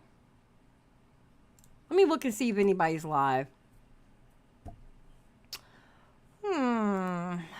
I know Tommy's going live at some point today. I don't know when. Okay, let's see who's live. No, not sending you there. I'll send y'all to Kristen Ark. Because he's talking about Ricada. Alright, I'm going to send y'all to Kristen Ark. Alright. Go in there and... you know, raid him. Okay. Alright, I'm not going to do the outro. I'm just going to send y'all over to Chris. Thank you for joining me today. Thank you for the donations. Thank you for the memberships. Thank you for the chatters in the chat. And thank you so much to the people who were lurking. I love all you guys, even though all of you are a big pain in the ass. You are. You're all a big pain in the ass. But I love you. So you can't cancel me for that. Because I told you I loved you. That's how it works. Okay? So you're not canceling me. All right.